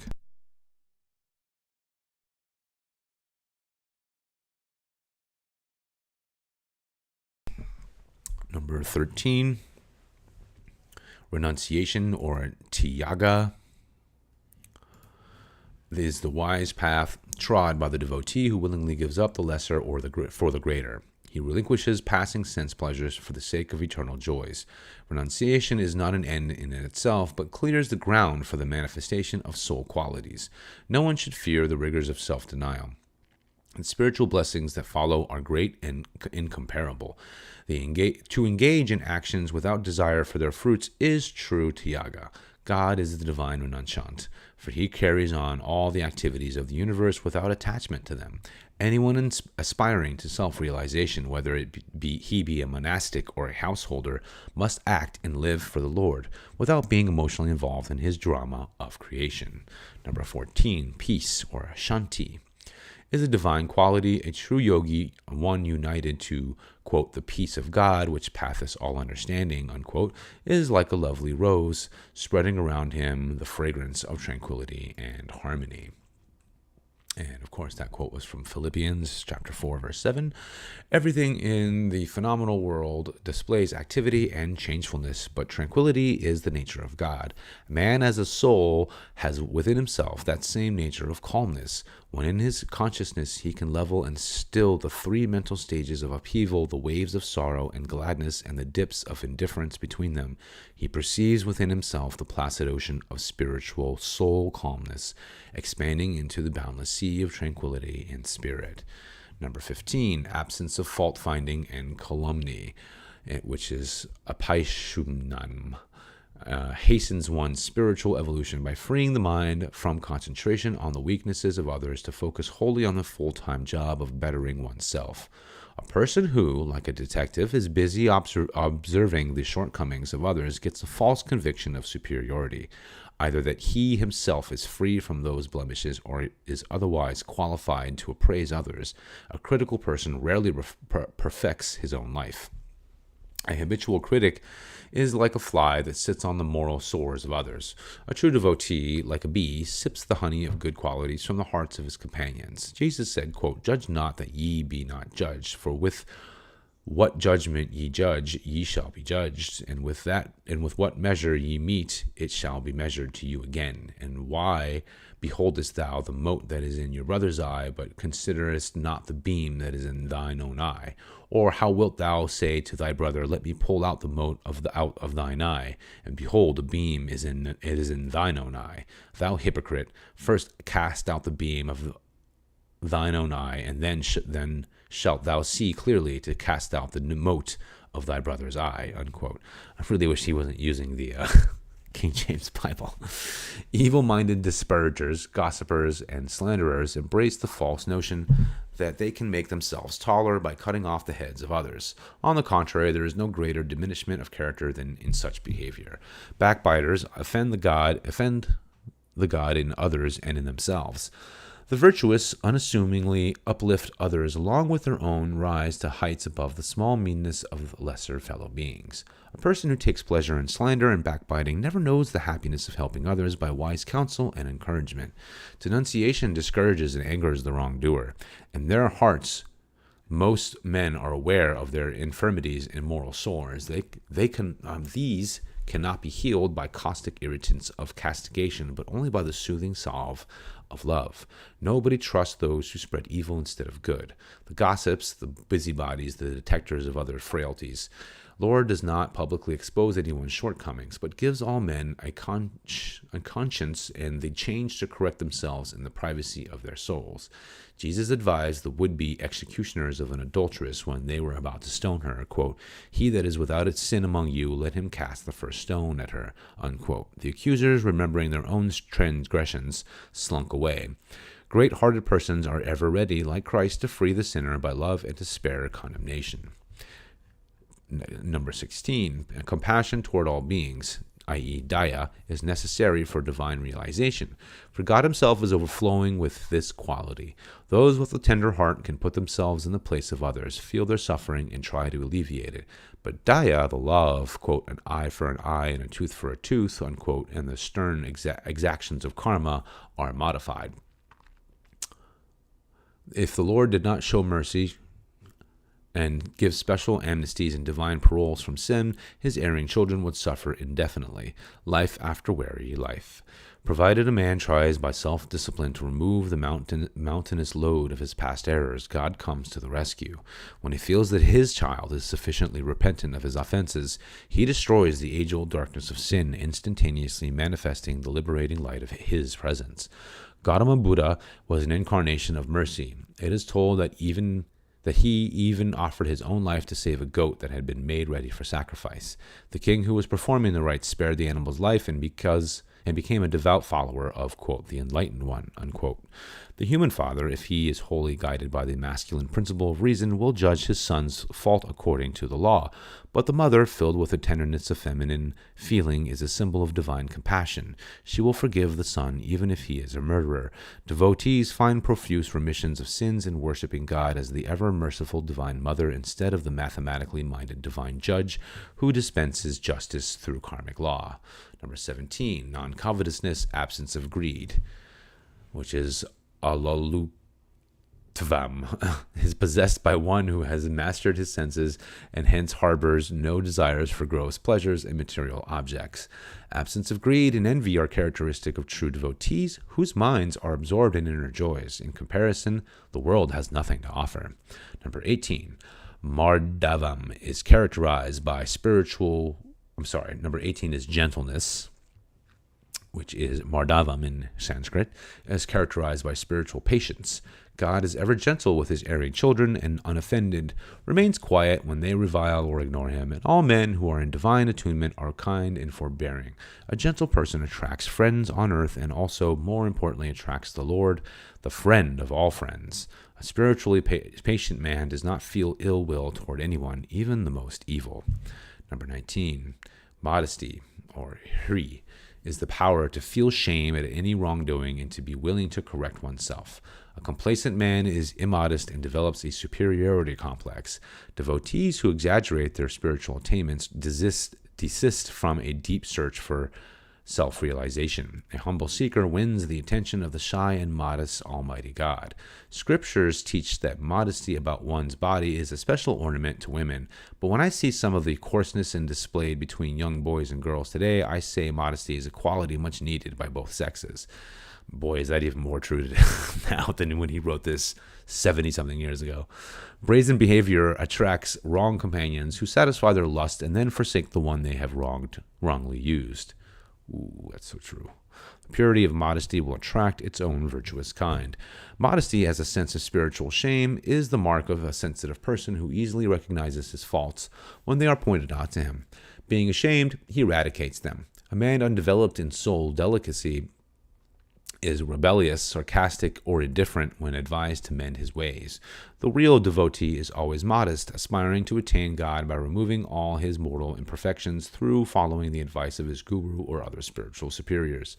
The ability to feel shame in an ennobled equality the ability to feel shame is an ennobling quality because eventually it leads the truth seeker to realize fully the humiliation of being karmically forced to take birth again and again in a physical body. This compulsory confinement is alien to man's real nature and gives offense to the illimitable soul. Number 20, absence of restlessness. Achatpalam enables one to avoid physical and mental roamings and useless activities. Nervousness and restlessness are usually caused by constant indulgence in sense pleasures or by habitual negative thoughts or by emotional problems or by, quote, driving, unquote, traits like worldly ambition. Restlessness is absent in God's nature. The devotee should learn to abhor mental and moral fickleness. He should keep his mind busy not with aimless occupations but with spiritual activities.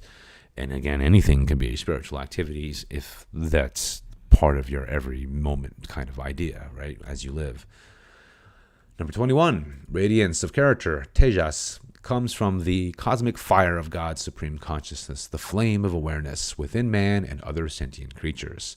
As vitality, Tejas is present in all beings and in the electrons and protons and atoms. His inexhaustible energy upholds the activities of the whole phenomenal world. Through long meditation on God, the devotee becomes permeated with the effulgence of this cosmic fire.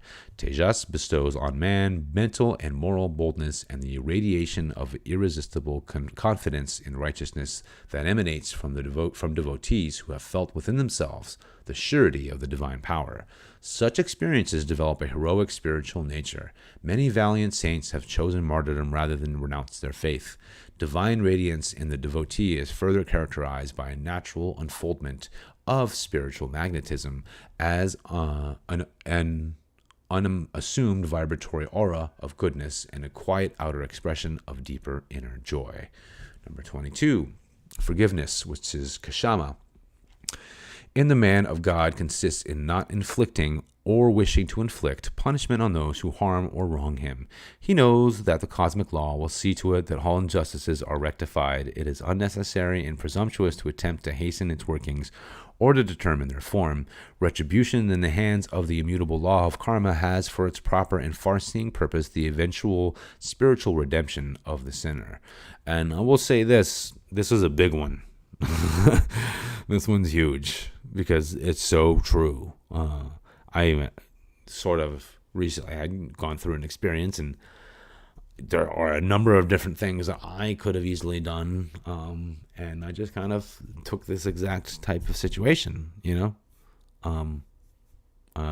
I know that the cosmic law, i.e., will see to it that all injustices are rectified. It's unnecessary and presumptuous to attempt to hasten its workings or to determine their form.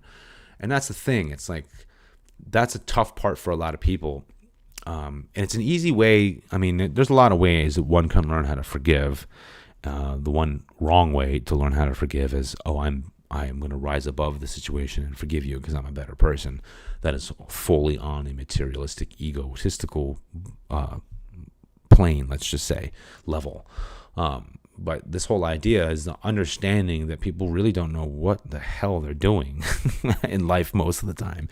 And it's like when you stop and you watch people make decisions and you're just like, what were you thinking? Like, how could you have come to this decision, or whatever it is? Like, if you really pay attention, you sit back and just watch, just pay attention at life, and you will see just how, the absent-minded so many people live their lives. And so it's for me, it's become very difficult for me to not forgive people, just because I constantly see it in them, and everybody I meet, everybody I'm around, and I'm just quiet about it.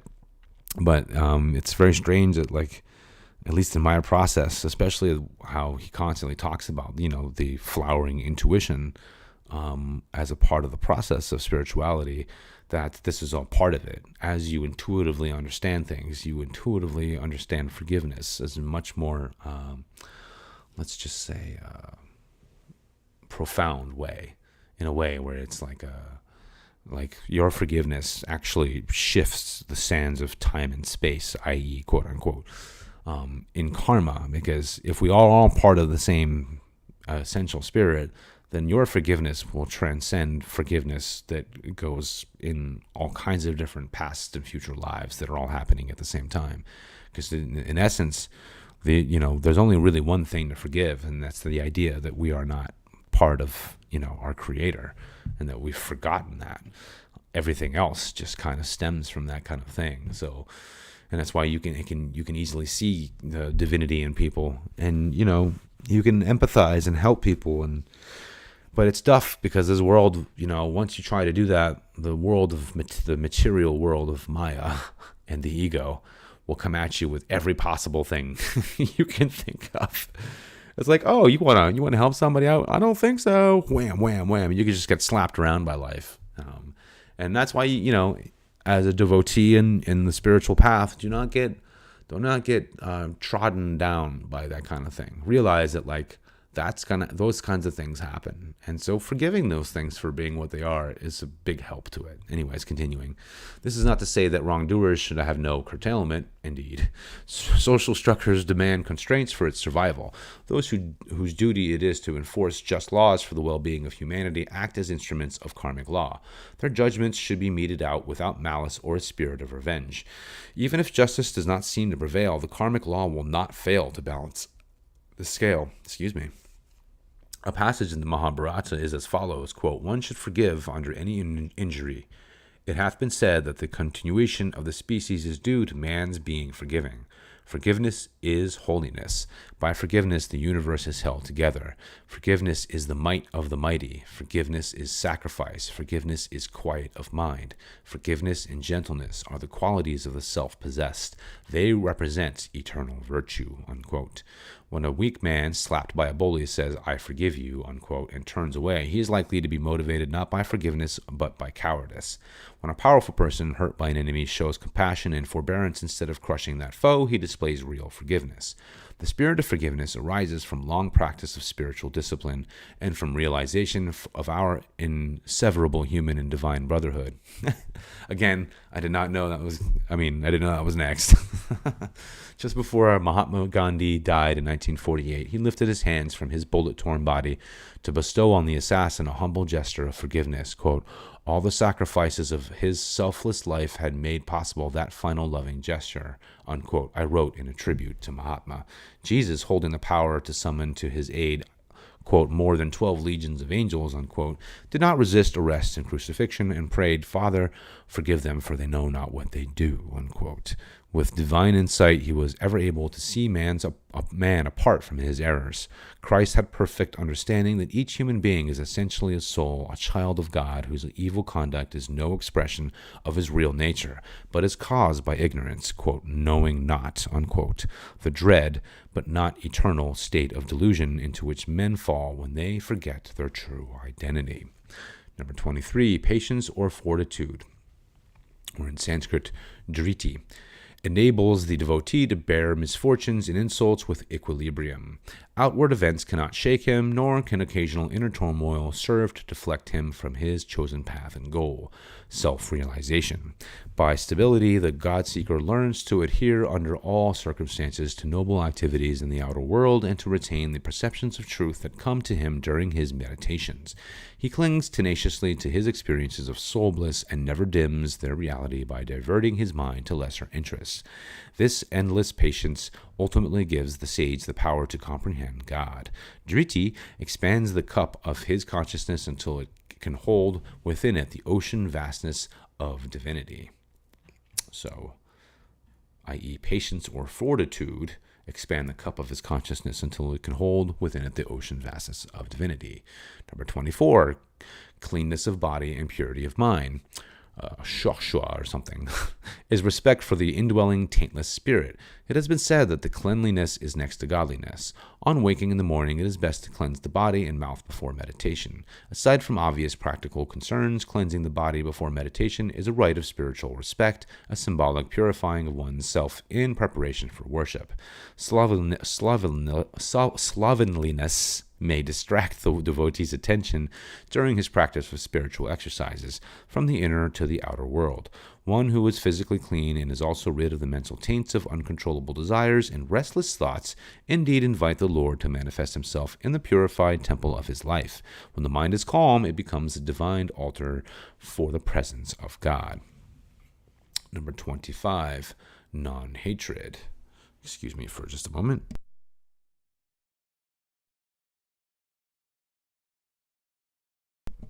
So number 25, non-hatred or adroha should be practiced by everyone.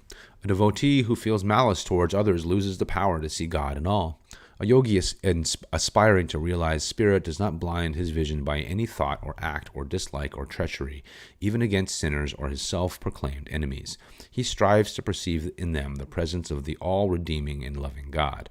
As the Lord is free from hatred, he shuts out no one from the boundless sphere of his tenderness and omnipresence. Similarly, one who is aware of the divine in all creation cannot detest any man or feel any sense of disdainful superiority.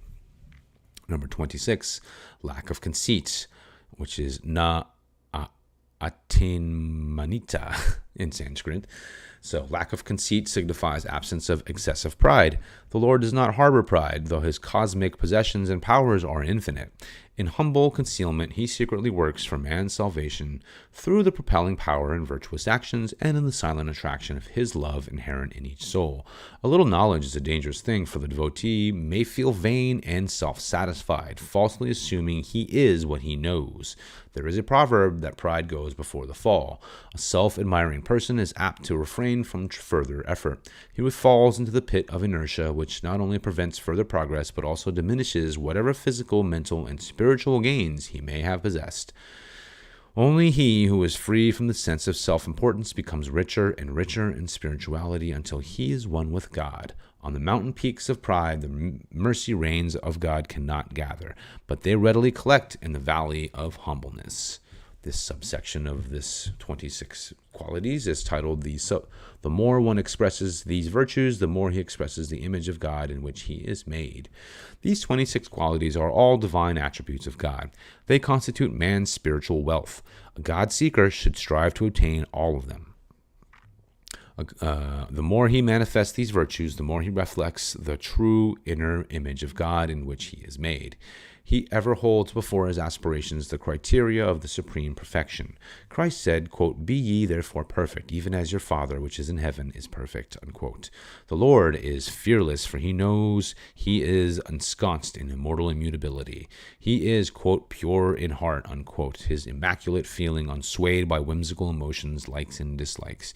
He is the soul conscious. He is the SOLE, consciousness. The unity, i.e. yoga, and intelligence, i.e. wisdom, that is the foundation of being and becoming. As the source of all, he is charitable, the ultimate giver of all gifts. He perceives the realms of duality through the senses of all creatures, yet, quote, transcends the senses, unquote, remaining immersed in the pure joy of his omniscient self. All activities of the Lord are yajna, the cosmic quote-unquote rites of creation, preservation, and dissolution by which universes and beings evolve and are oblated back into the purifying spirit.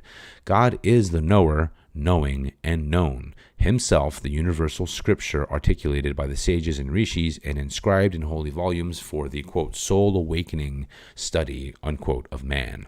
He is the epitome of, quote, self-discipline, unquote, symbolized as Shiva, lord of yogis, made divinely powerful by awesome austerity and meditation, ever contained in his own being in spite of his engagement in cosmic activities.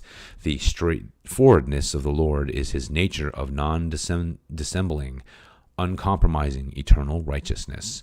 The Lord is, quote-unquote, ahimsa, the shelter from all harm, in whom there is no intent to cause pain or injury to any being.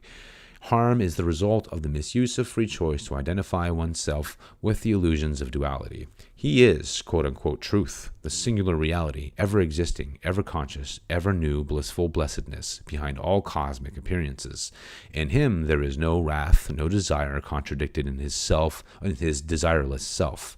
The working of his laws are not punishment, but promptings of his love. He is the emblem of perfect, quote-unquote, renunciation, joyous in his own blessedness, non-attached and fulfilled with or without the object of his lila of creation, or his play of creation. He is the ever-tranquil, the unchanging, stabilizing peacefulness beneath the turmoil of relativities that play upon the surface of his being. The godless Lord, quote, exposes no faults, unquote. Rather, he gives man the solitary confessional of his thoughts and conscience in which to analyze and correct himself ere his own wrong behavior insinuate against him. It is the Lord who is the real sufferer in all beings. Therefore, he is the kindness of empathy, the infinite compassion upon whose mercy all beings may cast themselves. Though he is the creator of everything, he is non-covetous, giving over his wonders to the evolutionary workings of his laws and to the free will innovations of his children, receiving only the token offerings that come perchance from wise and loving hearts. Were it not for the gentleness of God, his silent, loving persuasion of involution that creates unity and draws creation back to him, the violent inharmony of vibratory repulsion would perpetuate eternally a chaotic state of existence.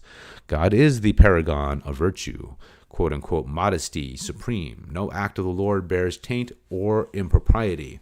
Recollected in his bliss and wisdom with no, quote, ruffle of restlessness, unquote, the inactively active Lord brings forth universes and beings not out of agitated fickle fancy, but for a divine purpose understood by those who pierce the veil of delusion.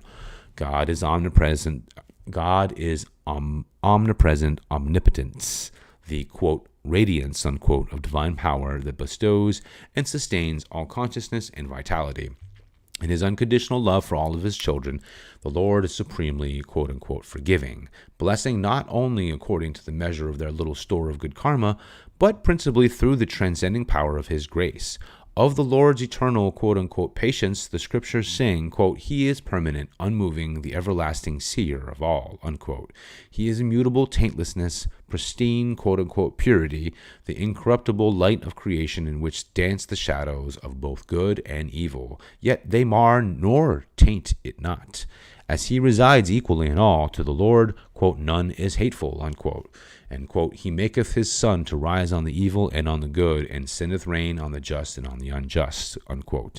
Sovereign of all universal realms, the almighty, quote-unquote, prideless Lord tempers his powers with love and humbly abides as the servant of his kingdom, maintaining for the benefit of its inhabitants life, truth, beauty, and love.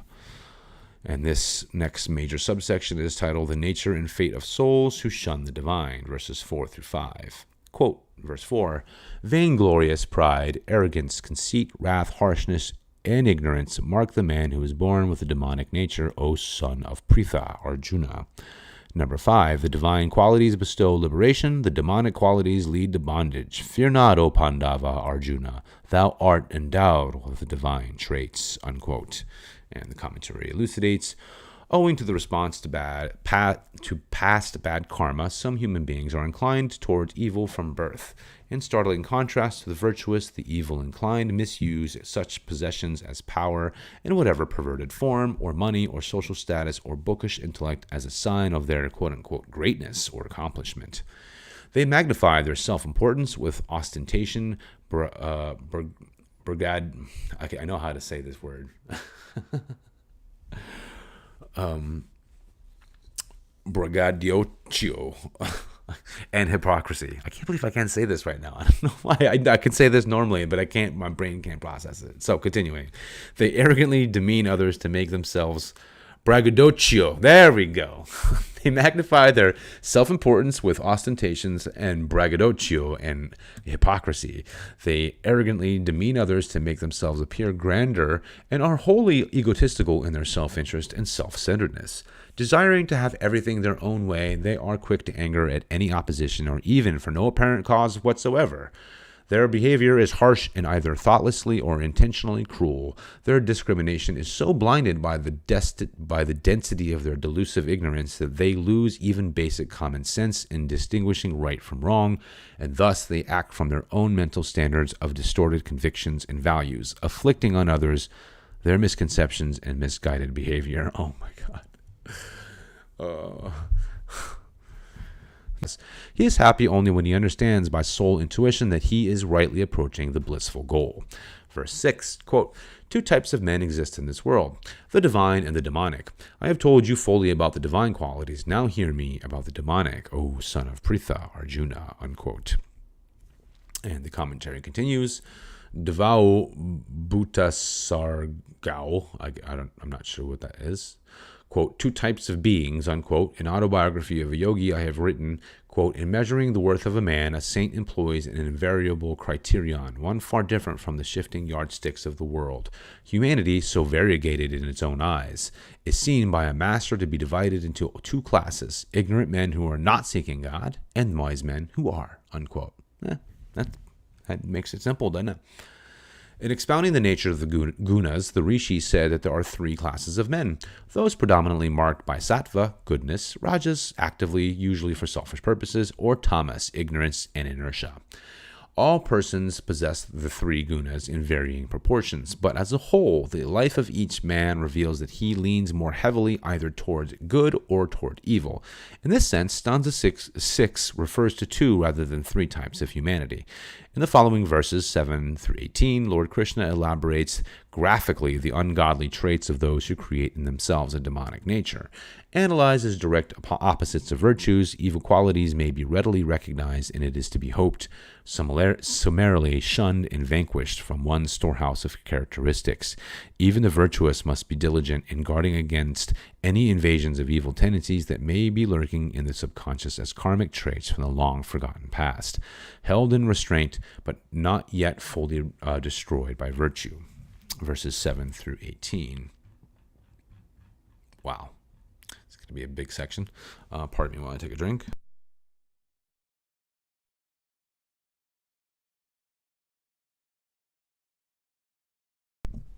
Verse 7, quote, the demonic know not the right path of action or when to refrain from action. They lack purity and truth and proper conduct. Number 8, they say the world has no moral foundation, no abiding truth, no God or ruler, produced not by a systematic causal order. Its sole purpose is lustful desire. What else? Number 9, their feeble intellects. Such ruined men cling to their erroneous beliefs and commit many atrocities. They are enemies of the world, bent on its destruction. Number 10, abandon to insatiable longings, full of dissimulation, self-conceit, and insolence, possessing evil ideas through delusion, all their actions are impurely motivated. Number 11, believing that fulfillment of bodily desires is man's highest aim, confident that this world is quote-unquote all. Such persons are engrossed till the moment of death in earthly cares and concerns. Number 12, bound by hundreds of fetters of selfish hopes and expectations, enslaved by wrath and passions, they strive to provide for physical enjoyments by amassing wealth dishonestly. Number 13, this I have acquired today. Now another desire shall I shall satisfy. This is my present wealth. However, more shall also be mine. Number 14, I have killed this enemy, and the others also I will slay. I am the ruler among men. I enjoy all possessions. I am successful, strong, and happy.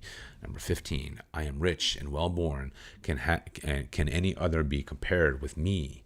Ostentatiously I will give alms and make formal sacrifices. I will rejoice. Thus they speak, led astray by lack of wisdom.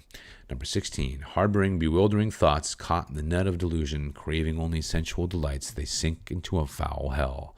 Number 17, vain, stubborn, intoxicated by pride and wealth, they perform the sacrifices hypocritically and without following the scriptural injunctions. And number 18, egotistical, forceful, haughty, lascivious, and prone to rage, these malicious men despise me who dwell within them and within all other men, unquote. And a very short commentary on this because it's pretty straightforward. The deeply deluded egocentric individual, addicted to his false convictions and self-serving ambitions, establishes his colossal ego as an idol on the altar of lust for power, possession, and sensual gratification. I have said this before as well. Thus does he become wholly engaged in self-worship. Deifying himself, his myopic vision has no scope for perception of God and truth. Though he ornament his ego shrine with hypocritical portrayals of righteousness and ostentatious displays of charity, his misdeeds, his greed, and his quickness to anger at any frustrated wish reveal his would-be hidden motivations. Verses 19 to 20. Quote, these cruel and hating perpetrators of evil, worst among men, I hurl again and again into demonic wombs in the spheres of transmigration. And verse 20, entering the state of existence of the Asuras, deluded birth after birth, failing to attain me, they thus descend to the very lowest depths, unquote. And the commentary continues, God is not a vengeful judge who casts into everlasting hell those who transgress his commandments, but he has set forth his karmic law of cause and effect, governing human action as a teaching mechanism to prevent incarnate souls from being caught forever in the outward pull of delusion. The God-given power that works with this law for the evolutionary upliftment of man is the discriminative free choice unique to the human species. Misuse of this endowment diminishes the influence of this saving inner voice of guidance. Without divine discrimination, man becomes bestial, governed by base instincts and noxious habits. In such persons, the evil tamasic propensities obscure the spiritual sattvic qualities and degrade the activating materialistic rajasic traits. Thence, according to the divine ordinance of karma, these, quote, worst among men, unquote, attract in their next incarnation an inauspicious birth and environment commensurate with their indulgence in profligate habits and behavior. As proper use of the privilege of free choice serves to lodge the incarnating human in a divinely endowed body and heavenly environment, misuse of this freedom of will causes rebirth in demonic, quote-unquote, wombs, states of hellish existence on earth or in other regions in the universe, characterized by suffering and violence, or in dark astral worlds of fearsome beings and nightmares. And there's a footnote there that said Sanskrit yoni literally means womb, refers also to the particular state into which one is born, one's bodily condition and station in life fixed by birth. Interesting. Which kind of plays on the whole idea that other term, the linga, whatever it was, meant, I forget what it was referring to, but it's part of your being as well. So here we have two different sides of that, which makes sense. Let's see, where were we? All right. Okay. The karmic state of the Asuras, demonic mentalities, is to remain entrapped in darkest delusion, birth after birth, if they do not rouse themselves from ignorance by efforts at right determination and action. Thus may they descend to the farthest possible depths, incarnating for a time even in an animal body or other medium, as may be the case in some insane persons who have lost all power of reason, or in some astral bestial form. Such instruments have no power of free choice and therefore occur no karmic consequences for their actions. Such an existence is the bottommost saving grace for the declining being, working out past karma without the possibility of occurring further entanglement. The descended being will then be given his next life and a new and better opportunity to redeem himself. And the next large subsections titled The Threefold Gate of Hell. Verse 21 and 22. Quote, 21. Lust, anger, and greed, these constitute the threefold gate of hell, leading to the destruction of the soul's welfare. These three, therefore, man should abandon. Verse 22, O son of Kunti, Arjuna, by turning away from these three entrances to the realm of darkness, man behaves according to his own highest good and thereafter reaches the supreme, unquote. And continuing, Patanjali in his Yoga Sutras cited lust, kama, anger, krodha, and greed, lobha, among the faults, the doshas, that afflict the ego nature of the incarnate soul. These pernicious traits and their devastating effects were detailed in the Gita commentary, chapter 1, verse 9. When indulged, these tamasic qualities insinuate themselves in one form or another into every motive and action, pulling their host into ever deep states of hellish delusive ignorance. But the soul, being an immortal emanation of God, cannot forever be held apart from him. The soul's inherent power of free choice may be momentarily constrained by karma and habit, but never fully quelled. When free choice will recognize as its best friend and well-wisher not tamasic temptations, but divine discrimination, even inveterate evildoers can repent and start to mend their ways. By practice of vitalizing rajasic duties and of God reminding sattvic actions, descended mentalities will begin to feel the stronger and continuous pull of cosmic grace coming to their aid with its allies of supportive good karma and the reactivated inner spiritual powers of the soul. By these means, along with his compassionate love, the divine creator will not fail to fulfill his responsibility to redeem every soul. Metaphysically, the, quote, threefold gate of hell, unquote, refers to the negative forces channeled through the three lower subtle spinal centers that govern the body-identified activity. When the outgoing energies and consciousness from these centers are directed by a will that is under the influence of the darkening tamasic quality, then man's descent into hellish existence begins. As noted in chapter 1, verse 11, lust or desire, i.e. kama, is the negative or spiritually obstructing force in the coccygeal center, as in the base of your spine. Anger or krodha, the inimical action roused by desire that is frustrated, is the obstructing force in the sacral center. Greed or lobha is characterized by attraction, and repulsion is the obstructing force in the lumbar center. As these negative forces serve to pull the consciousness towards matter and sense enslavement, they are aptly defined in the Gita as the three entrances of the gate to hell or spiritual oblivion. And the footnote here says, lust, anger, and greed are allegorically represented in the Gita by the evil Kuru warriors Duryodhana, Dushasana, and Karna and Vikarna, respectively. And we went through that as well earlier in chapter 1, verse 9, the six faults of the material identified ego. So, okay, the yogi turns away from these portals of darkness both within and without. In Kriya Yoga meditation, he uplifts his consciousness to perception of the divine spiritualizing soul qualities in the cerebral spinal centers by reversing outflowing energies in consciousness that had descended into the body and its senses. He gradually ascends to the supernal states of soul realization and God communion. This next big subsection is titled The Right Understanding of Scriptural Guidance for the Conduct of Life, verses 23 and 24. Quote 23, He who ignores the scriptural commands and who follows his own foolish desires does not find happiness or perfection or the infinite goal. Verse 24, Therefore take the scriptures as your guide in determining what should be done and what should be avoided. With intuitive understanding of the injunctions declared in Holy Writ, be pleased to perform thy duties here, unquote. Very important. And the commentary will elucidate this section. The subsections is titled Transcending the Limited Faculties of the Mind and Senses the Yogi Perceives with Pure Intuition. The human body is an epitome of all external activities of nature and also of the underlying universal intelligence or consciousness. The same cosmic powers and ordinances that create and govern the macrocosm of the universe are also at work in man, the microcosm. Man's body is thus the real seat of true knowledge, itself the quote-unquote Shastras or Vedas. The Vedic texts have an exoteric division which deals with right action and rituals, and also an esoteric division, that of knowledge or wisdom. Correspondingly, the physical body instrument with its sentient activities is compared to the exoteric aspects of the Vedas, and the inner subtle astral centers and higher states of consciousness or correspond to the esoteric or wisdom aspect. Pardon me while I drink.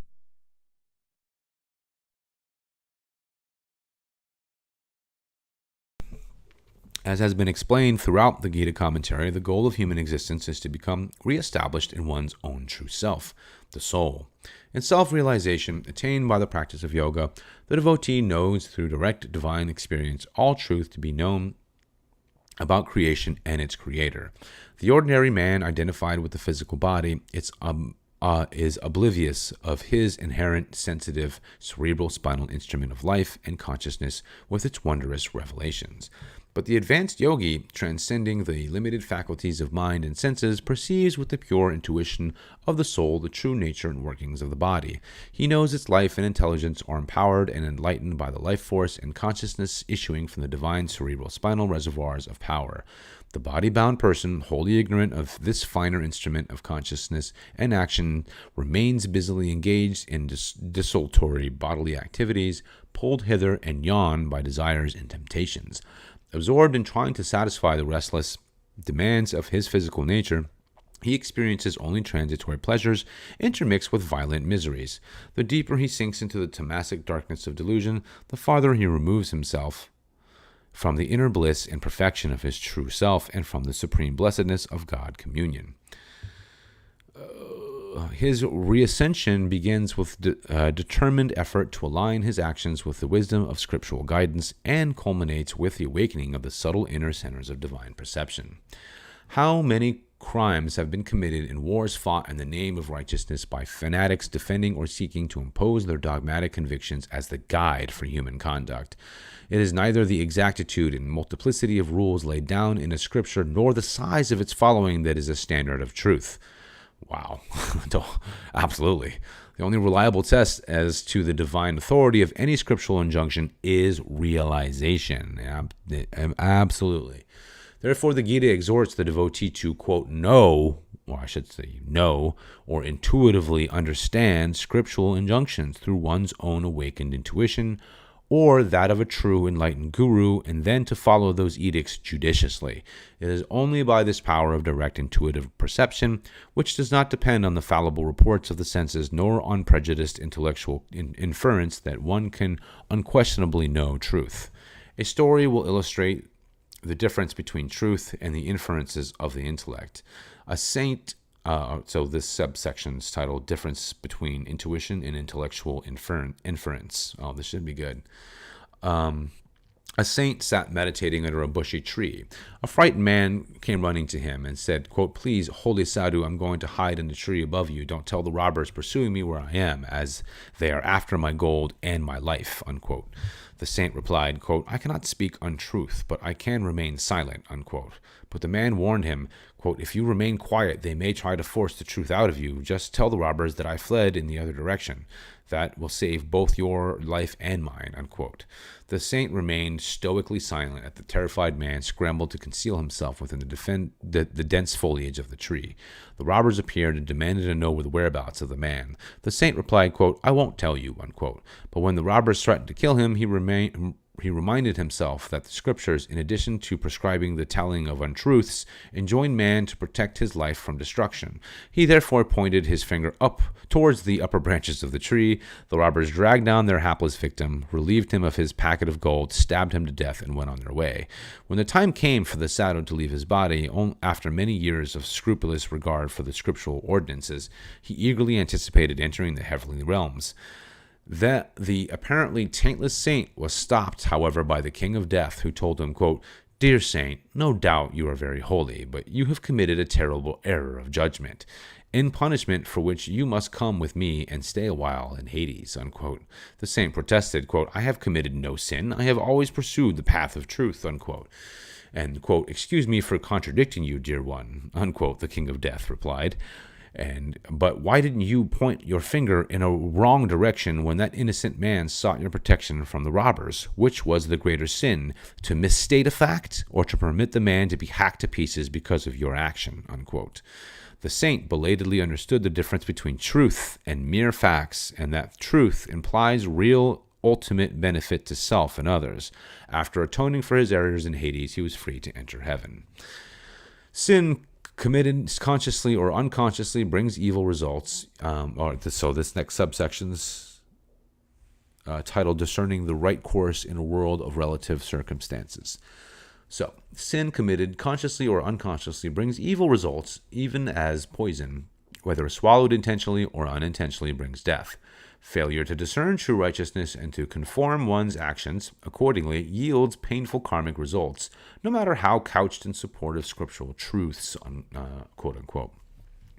Without awakening the faculty of intuition through which one knows ultimate truth, the noumen, or substance, behind all phenomena, i.e. appearances, one cannot say he knows the truth.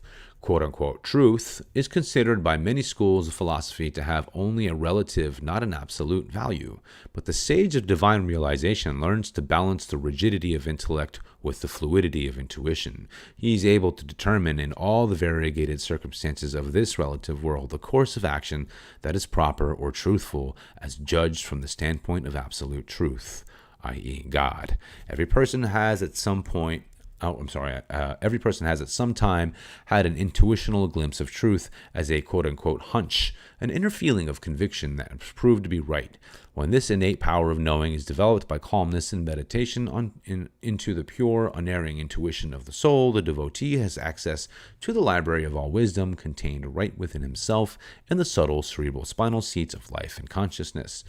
An advanced Kriya Yogi who in Samadhi meditation has withdrawn his consciousness and life force from the realm of the gross body and senses enters that inner world of wisdom revelations. He becomes aware of the 7 sacred altars of spirit in the spine and brain and receives all knowledge emanating from them. Thus in tune with truth through intuitive soul perception, he knows invariably the correct guidance for all aspects of his spiritual and materially dutiful conduct. This next subsection is titled "Through Kriya Yoga, One Enters Inner World of Wisdom Revelations." Various are the forms taken by these inner perceptions, many of which have been cited in other references throughout the Gita commentary. These realizations may manifest as world thoughts or as distinct intuitive feelings. According to the devotee's inclination, he may attune himself to the subtle perceptions of the astral sensory powers, beholding through these media the effulgent or audible or tactually exhilarating superconscious working of the divine energies in the spine and brain.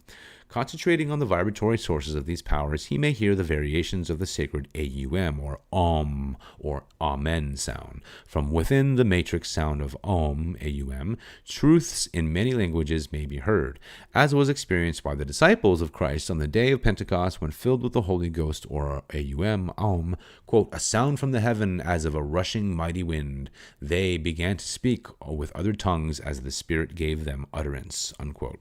It was through this power that the Vedas were originally received by the rishis, and thus these holy shastras have been called Shruti, or, quote, that which is directly heard, unquote. Through astral sights, the truth issuing from Om, AUM, may be perceived as luminous writings, the so-called Akashic records of all things known and to be known. The yogi may see his rainbow-hued astral body with its subtle spine of the fiery Sushumna and its intertwining nadis of Ida and Pingala currents. Within the astral spinal centers, the activities of the elemental creative powers of earth, water, fire, air, and ether may be seen as light rays of various hues and forms. Atop the astral spine is the luminous sun of the spiritual eye, a halo of golden light surrounding a sphere's opal blue, in the center of which is the piercing white light of a star of 5 rays. Within this spiritual eye, the yogi may discern his state of karmic purity. or impurity according to the reflection there of the spiritualized or materially inclined vibrations issuing from the spinal astral currents. The predominance of the sattvic or rajasic or tamasic qualities in this nature indicate themselves in the form of an astral triangle of 3 points of light seen in the spiritual eye. The top luminous point is sattvic, and when this quality predominates, it is of dazzling white. The left point is of the rajasic quality, those characteristic color is red, and if it is the most brilliant point, the rajasic nature is predominant. The tamasic quality is a dark point on the right, and if that darkness is predominant over the other 2 points in the astral triangle, it indicates the temporary strong influence of the gross delusive quality. Makes you really think about that, doesn't it? The eye in the triangle. The entire record of the physical, astral, and spiritual qualities of the devotee are classified within the trilogy of lights. If all 3 points of light are harmoniously even, it indicates a perfect balance or equilibrium in the yogi. The tamasic quality of properly maintaining the gross materialization of the body, instrument, and the rajasic quality vitalizing the body through the astral powers, and the sattvic quality guiding the consciousness in proper determinations. Going beyond these astral phenomena, as the devotee is advised to do, the truly successful yogi fully opens the spiritual eye and penetrates his consciousness through it into the perception of the infinite. Through the golden light, the blue light, and the central white star, he experiences respectively the Lord as the omnipresent cosmic vibration, the Om, or Holy Ghost, universal intelligence, or Kudastha Chaitanya, i.e. Krishna or Christ consciousness, and cosmic consciousness, the blissful absolute. Okay. Well, looks like we're at the next chapter here, which is chapter 17, 3 Kinds of Faith. And we are going to make it through this somehow. Yes. So I'm going to take about 5 to 10 minute break. I just got to double check my chickens and all that kind of stuff. And we will be back. We're making great time tonight. So I will be back very shortly. Let me go ahead and put up the break sign and give you guys some Indian-ish music to listen to. I'll be back soon.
Okay, that's enough of that.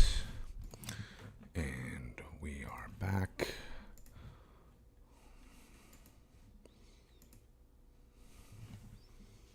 Okay, here we go. So, chapter 17, three kinds of faith. Three pattern, and this is the subsection, the large subsection is called Three Patterns of Worship. Verse 1, quote, Arjuna, those who set aside the scriptural rules but who perform sacrifices without devotion, what is their status, O Krishna? Are they of sattvic, rajasic, or tamasic nature? Unquote. The scriptures are the repository of man's highest experience and soul wisdom, and as such, are priceless aid to all spiritual aspirants. Oh, pardon me. A devotee doubtless reverences the scriptures, but may not always understand them or be able to study them carefully. Even great scholars sometimes disagree on the meaning of various sacred texts. Boy, is he right about that. Many men, ignorant of scriptural injunctions, prohibitions, and rituals, nevertheless possess great faith or devotion, which is shraddha in Sanskrit, the natural inclination of the heart towards righteousness, and thus lead deeply religious lives. In the last two verses of the preceding chapter, Krishna told Arjuna to take these scriptures as his guide and to act accordingly. The devotee now questions whether this applies to all of the edicts, including the many yajnas or ceremonial rites for the attainment of phenomenal experiences. He seeks to know whether it is wrong or rather virtuous to choose not to perform the exacting details of ritualistic worship, referring instead a more direct concentration of one's devotion on reaching the goal of God communion. Arjuna, representing the highly advanced yogi who has attained many wondrous states of inner perception, as were previously described, thus seeks further enlightenment concerning the phenomenal spiritual experiences. All manner of phenomena and the holy rites to attain them are chronicled in the Shastras. Arjuna questions the value of these. Are the prescribed ceremony rituals and their results a necessary adjunct to one's spiritual endeavors? Is one considered tamasic or rajasic or sattvic if he chooses to bypass the formal observances of rituals that offer phenomenal realizations, and out of devotion, i.e. shraddha, performs instead only those spiritual actions and methods that take the consciousness directly to God? Arjuna's query and Sri Krishna's consequent reply are with a basic view to the concept of shraddha, faith, or divine devotion. Shraddha is the natural inclination within every being that is attracted to its source, spirit. This inheritance of attraction, as will be seen in the succeeding verses, is dull and inert in the tamasic individual, active but with self-interest in the rajasic person, and fully expressive as devotion and faith in the persevering sattvic yogi. Who is imbued with shraddha is consistent in the highest form of spiritual endeavor because he is motivated by an intense spiritual longing that has its basis in the intuitive conviction of faith. Verses 2 to 3. Quote, the Blessed Lord said, the natural faith of the embodied is threefold, sattvic, rajasic, and tamasic. Hear thou about it. Verse 3, the devotion of each man is in agreement with his inborn nature. His inclination is the pattern of his being. Whatever his faith is, that verily is he, unquote. Indeed. The short commentary here says, Krishna instructs Arjuna that whether or not a man lives by the precepts of righteousness is determined by his natural bent, his inmost being as formed by all his actions of past lives. Verse 4, quote, the sattvic pay homage to the devas, the rajasic to the yakshas and the rakshasas, and the tamasic to the pretas and the host of bhutas, unquote. And the commentary elucidates, sattvic or good men worship the devas, the divinities, embodiments of spiritual qualities. Rajasic or worldly, passionate men worship the yakshas, or the guardian of spirit of wealth, and the rakshasas, the, quote, astral world demons and giants of great power and aggression. The tamasic or dull, ignorant men worship the pretas, spirits of the dead, and the bhutas, ghosts and elemental beings. Each person shows by his life, by the inescapable expression of his nature, what type of man he is and what type of unseen power he consciously or unconsciously attracts to himself. A person's quote-unquote religion is demonstrated not by his formal worship, by his nature. but by his nature. Most men are not quote-unquote pure types. However, at various times they display the guna quality of sattva or rajas or tamas. But a person's life as a whole is marked by a predominance of one guna, which indicates the stage of his spiritual evolution. Therefore, Sri Krishna said, quote, "Whatever a man's faith is, that verily he is he," unquote. All persons live according to the law of their nature and thus are devotees of one of the three paths. The wise, the sattvic man, patterns his life after the celestial design and knowingly or unknowingly receives help from the deities to whom God has entrusted the highest functions of the phenomenal worlds. The rajasic or worldly passionate man, aspiring to wealth and power, is knowingly or unknowingly adoring the yakshas and the yakshasas, a cosmic embodiment of greed, ruthless strength, and egotistic ambition. The tamasic or ignorant man knowingly or unknowingly offers homage to the pretas, the spirits of the dead, and the bhutas, the various types of ghosts and spirits. By sloth, stupidity, sense attachment, and superstitious reliance on outside forces in the hope of avoiding self-effort, such a person fails to rise in his full stature as a human being and becomes enslaved to disintegrating forces beyond his comprehension and control. Let's see here. This stanza points out that the lowest path means, quote, devotion to the spirits of the dead, unquote. In general, these words indicate the stultification of tamas, through which a man's life is a kind of, quote unquote, death. Those who are given over to debasing habits and dullness and despair, who ignore all the inexhaustible resources of the soul, are worshippers of the darkest quality, the, quote, spirits of the dead, unquote. In particular, this stanza of the Bhagavad Gita addresses itself to a wide spectrum of supernatural arts and rituals whose purpose is to conjure various dark and powerful entities or the spirits of the deceased. Such practices constitute a path that is fraught with danger and at its worst is also evil, as the evil aspects are cited in chapter 17, verse 13, the cult of consulting, quote, departing spirits or departed spirits, unquote, requires commentary here. And the departed souls and astral entities are unreliable guides. Many persons erroneously imagine that the quote the dead, unquote, human beings who have passed over to the astral world are in touch with great masters or are in themselves deep fonts of wisdom. The truth is that most astral beings are not reliable messengers and have attained no final insight into the great mystery. The soul is divine, but until man achieves soul realization, he is unable to, after death, to express any more divinity than he expressed during his life on earth. Only those persons who possess enlightenment while in the physical body are empowered upon leaving it to unite with God and to impart illumination to others. And that is true, in essence, of the book Journey of Souls is the same kind of idea. It's like you die, but your soul is still on its same kind of level when it gets into that, place in between death and rebirth again. So interesting. The Gita points out that those who believe in consulting, quote, departed spirits, unquote, are ignorant men. Such persons rely on the guidance of astral entities instead of seeking communion with God, the Heavenly Father and friend of all. Having his help, what need of aid from astral beings? Indeed, liberated souls do not usually dwell in the astral worlds, which are reserved for beings who have more or less recently left the earth and who have many lessons yet to learn. Great masters are unconfined at home in omnipresence, though some of them may appear as saviors in the astral or ideational causal spheres. Among these emancipated ones are the great gurus or spiritual preceptors appointed by the Lord to help mankind in silent, secret ways.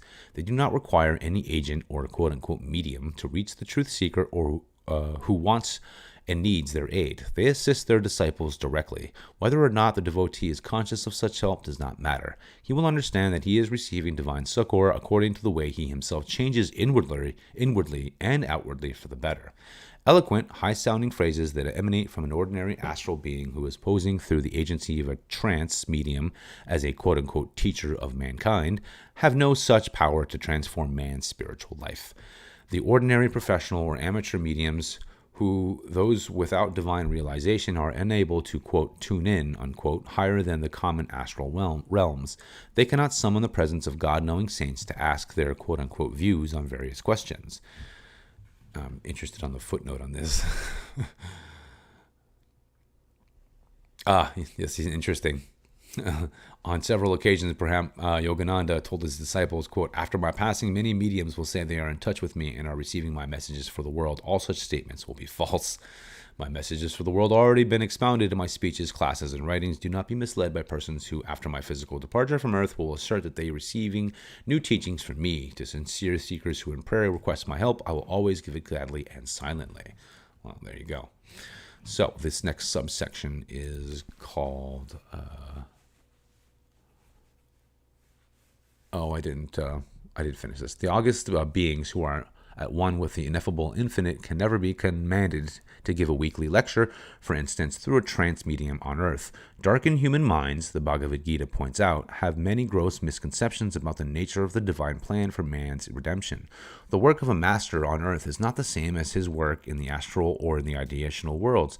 If only the physical sphere of activity and influence were essential to man's evolution, the Lord would not have created 3 different planes of being. This next subsection is titled "No True Saint or Master Communicates Through Mediums." While physically embodied, a master employs the gross instruments of expression for the easy recognition and acceptance of those who are thus limited. His higher spiritual workings on behalf of the world and individual devotees remain generally unseen but tangibly felt by those who are receptive.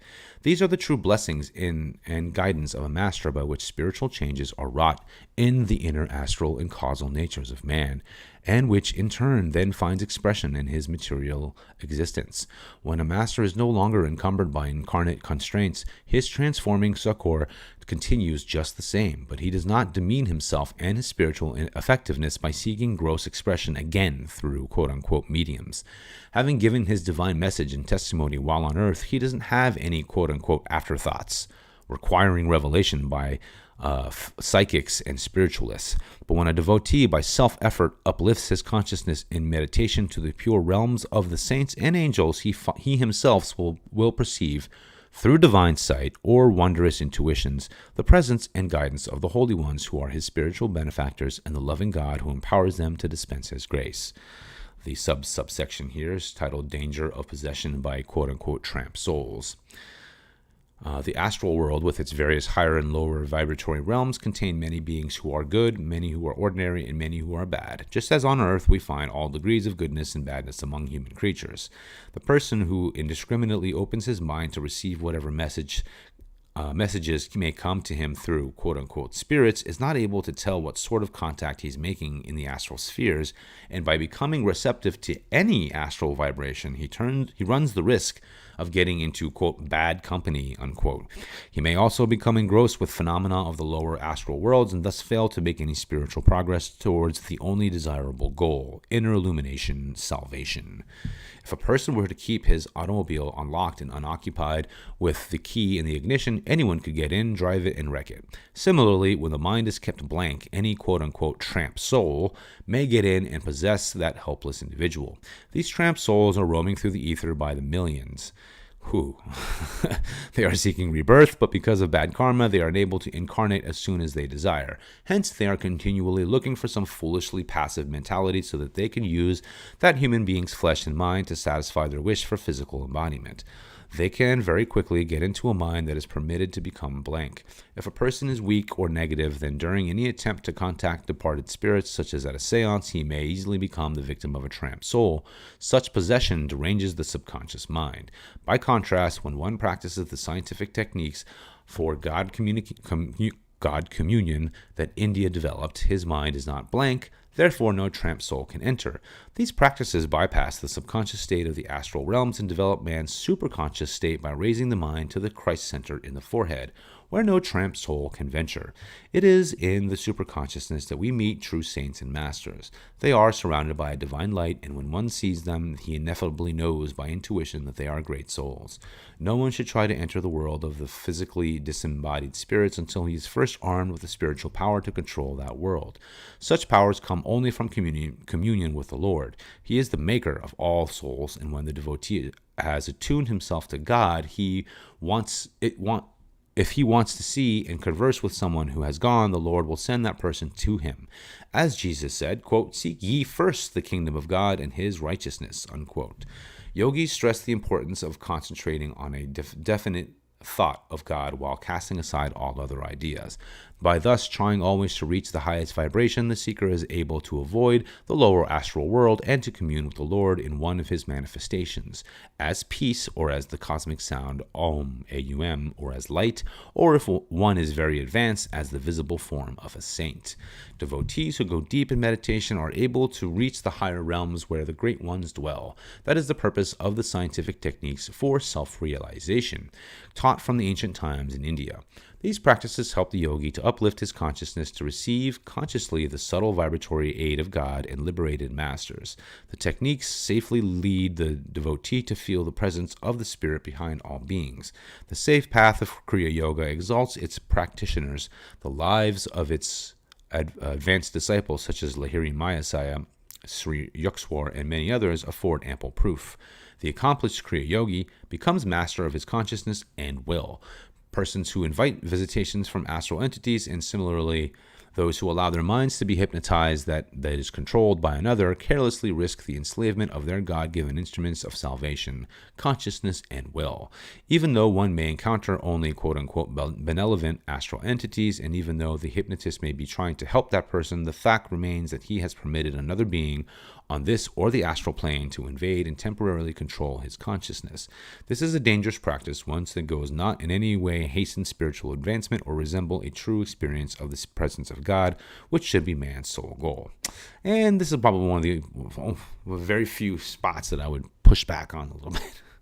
Whereas I completely agree that being in hypnotism, definitely you're giving someone else control, but it all comes down to like the whole intention of the hypnotists themselves. Like, what are they doing here? I mean, so i.e. the guy who wrote that Journey of Souls book, obviously he didn't have these evil intentions, which is why he ended up going so far and finding out so much information. But by doing so, he definitely helped countless people in that process. So I'm just saying, there's good in some of these things, and I think sometimes Yogananda definitely takes a certain stance where I'm just like, okay, I get what you're saying, but I don't necessarily agree. And also, there's another famous guru on YouTube named Sadhguru, and somebody asked him a question about whether there's a benefit of learning what your past life was, and he didn't understand the question when he answered, and kind of answered it in a more generalized form. But it's one of those things where these people absolutely have an intense knowledge about stuff, but like everyone, every once in a while we might not get everything quite right. So just keep that in mind, and that should be fine. I mean, again, there should be no dislikes or likes or whatever. Take what makes sense and make it work for you. So continuing, verses 5 and 6. Looks like they're smashed together here. Quote, know those men to be of asuric nature who perform terrible austerities not authorized by the scriptures. Hypocrites, egotists, possessed by lust, attachment, and power madness. Senselessly they torture the bodily elements and also offend me, the indweller, unquote. And the commentary elucidates, mutilation or any excessive quote-unquote punishment of the physical form is condemned by the Bhagavad Gita. Man's true enemy is not his body, but his mind. His so-called physical passions are in reality produced by dark mental forces, anger, greed, lust, which all men on the spiritual path must try to subdue and conquer. The body is the materialization of the indwelling life and consciousness of spirit as the individualized soul. The nature of spirit is purity and harmony, beauty, vitality, and radiance. To abuse the body in any way that distorts this image is to offend the Creator Lord by disfiguring his human masterpiece. This next subsection, large subsection, is called Three Classes of Food. Verse 7, quote, each of the three classes of men even likes one of the three kinds of food. So also their yajnas, penances, and almsgivings. Hear thou about these distinctions, unquote. In the short commentary, everything done by a man is proclaimed his state of spiritual evolution. The diet to which he is naturally attracted, his inborn attitude toward his various duties in life, show whether he is predominantly marked by sattva or rajas or tamas. Verses 8 through 10. Quote, number 8, foods that promote longevity, vitality, endurance, health, cheerfulness, and good appetite, and that are savory, mild, substantial, and agreeable to the body are liked by pure-minded sattvic persons. Number 9, verse 9, foods that are bitter, sour, saltish, excessively hot, pungent, harsh, and burning are preferred by Rajasic men and produce pain, sorrow, and disease. And number 10, foods that are nutritionally worthless, insipid, putrid, stale, refuse, and impure are enjoyed by Tamasic persons, unquote. Well, it kind of makes sense. The laziest people out here definitely eat the worst kinds of food. So continuing with the commentary, what we eat is important because it has both physical and mental consequences. The body cells are built from food. The mind is also affected by the guna quality inherent in all substances. Modern scientists analyze the value of foodstuff according to their physical properties and how they react on the body. But yogis who anciently delved in the spiritual science of food consider its vibratory nature in determining what is beneficial, stimulating, or harmful when ingested. Such classifications by the yogi starts with the basic verity that all things have evolved from God and are materializations of His one intelligent, vibratory, creative consciousness. Manifested objects come into being and are subject to metamorphosis under the influence of the interacting sattva, rajas, and tamas qualities of nature. These three gunas distort the pure cosmic vibration into an infinite variety, characterized by varying degrees of elevating, activating, and stultifying properties. Vibrations of different frequencies alter one another when they interact. The aim of the yogi is to purify himself of dross by nurturing this sattvic qualities through interaction with those external and internal manifestations that are pure and spiritually uplifting. He recognizes that even the food he eats and also the manner in which he partakes of it has its cellulatory or debasing effect not only of his body but also on his consciousness according to the vibratory qualities of those edibles. Proper diet is a vast subject unto itself, one that captivates many a, quote, health faddist, unquote, often to his detriment.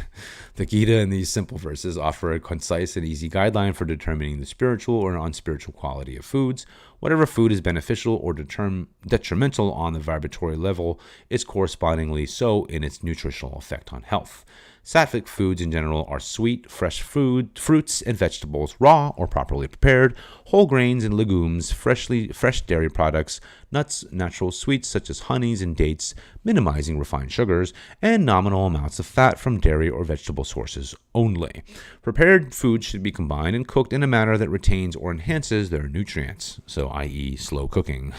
They should be aesthetically pleasing to the eye and tasteful to the palate, mildly seasoned and agreeable to the body's constitution. The vibratory harmony and balanced nutrition of a sattvic diet, restraining any temptation towards greed or overeating, promotes not only good health, vitality, and longevity, but also works on the mind to nurture a calm, contented, cheerful disposition inclined towards goodness and spiritual aspirations. Recognizing that the food, the act of eating, and the one who eats are all expressions of spirit, the sattvic devotee considers his mealtime as a form of yajna. When possible, he eats in silence and with his thoughts interiorized in a quiet, peaceful atmosphere. He begins his meal with a prayer such as the following. Heavenly Father, receive this food, make it holy. Let no impurity of greed defile it. The food comes from Thee. It is for Thy temple. Spiritualize it. Spirit to spirit goes. We are the petals of Thy manifestation, but Thou art the flower, its life, beauty, and loveliness. Permeate our souls with the fragrance of Thy presence. I like that. That's so much better than thank Thee, O Lord, for these Thy gifts for which we are about to receive, for Thy bounty, and, blah, blah, blah. Anyways, continuing. Rajasic foods are those that are undue stimulants to the life forces in the body and to the mind and senses as well. All such stimulation is not wholly, quote-unquote, bad and to be fanatically avoided. For the average materially active person, moderation is enjoined. The very reaction on the palate of hot, spicy, salty, or otherwise strong flavors of most Rajasic foods indicate their stimulating quality. Eggs are considered Rajasic, so also are certain meats, fish, fowl, and lamb, the lesser harmful of the animal flesh foodstuffs. Any items of their excess that overstimulate the life forces which feed the senses and nervous systems are to be eschewed, for they will produce discomfort and disease in the body and mental agitation and stress. The Gita's description of tamasic food is graphic. It is seen that even sattvic or healthfully stimulating Rajasic edibles become tamasic when denatured by improper preparation or preservation. The Tamasic categorization also highlights the harmful effects of neglecting the laws of hygiene. A Tamasic diet has a malignant effect on the body and the mind and dulls all aspirations for spiritual growth. Among the most Tamasic foods commonly consumed in modern society are the meats of higher forms of animal life, especially beef and pork, and products made from them. Both chemically and vibrationally, these are highly injurious to the body and spiritual nature of man. Any items of consumption harmful to the body will also be inimical to one's mental and spiritual well-being, and conversely, foods that cause an adverse mental or spiritual reaction will be deleterious to the physical constitution as well. The next large subsection is titled 3 Grades of Spiritual Practices, verses 11 to 13. Verse 11, that yajna, i.e. sacrifice or performance of duty, is sattvic, which is offered by men who desire no fruit of the action, and which is done in accordance with the scriptures for the sake of righteousness only. Verse 12, know thou, O blessed of the Bharatas, Arjuna, that the yajna performed in the hope of reward and in an ostentatious spirit is rajasic in nature.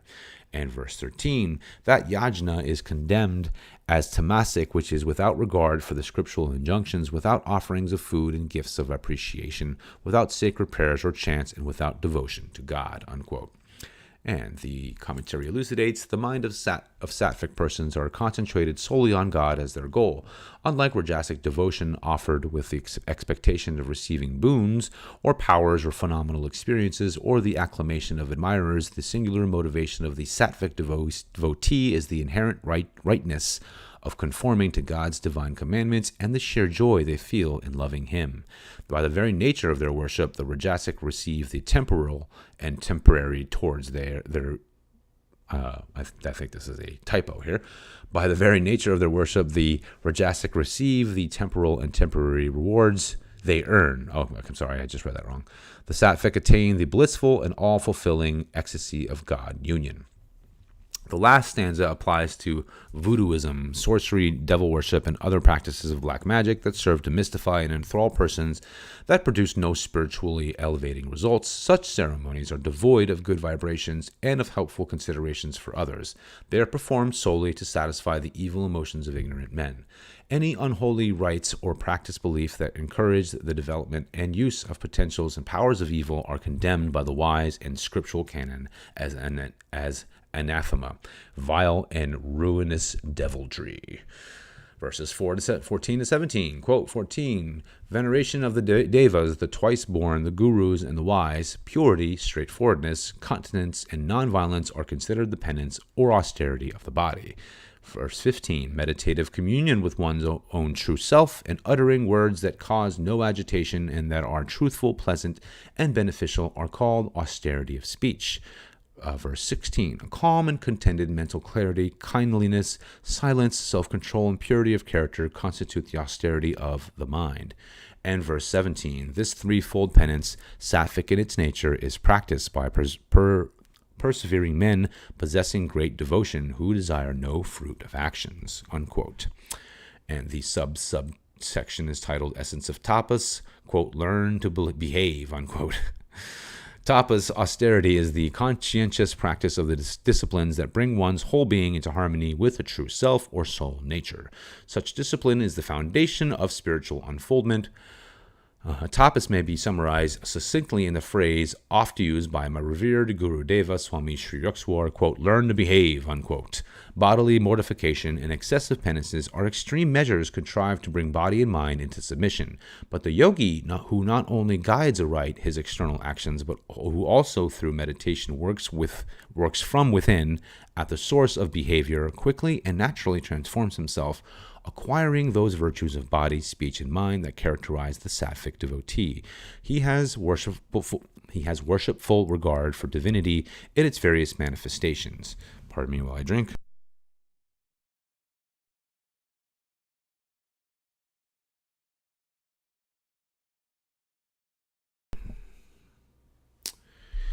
Where was I? Oh, he pays homage to spirit and to its active creative aspects by acts of worship and meditative communion.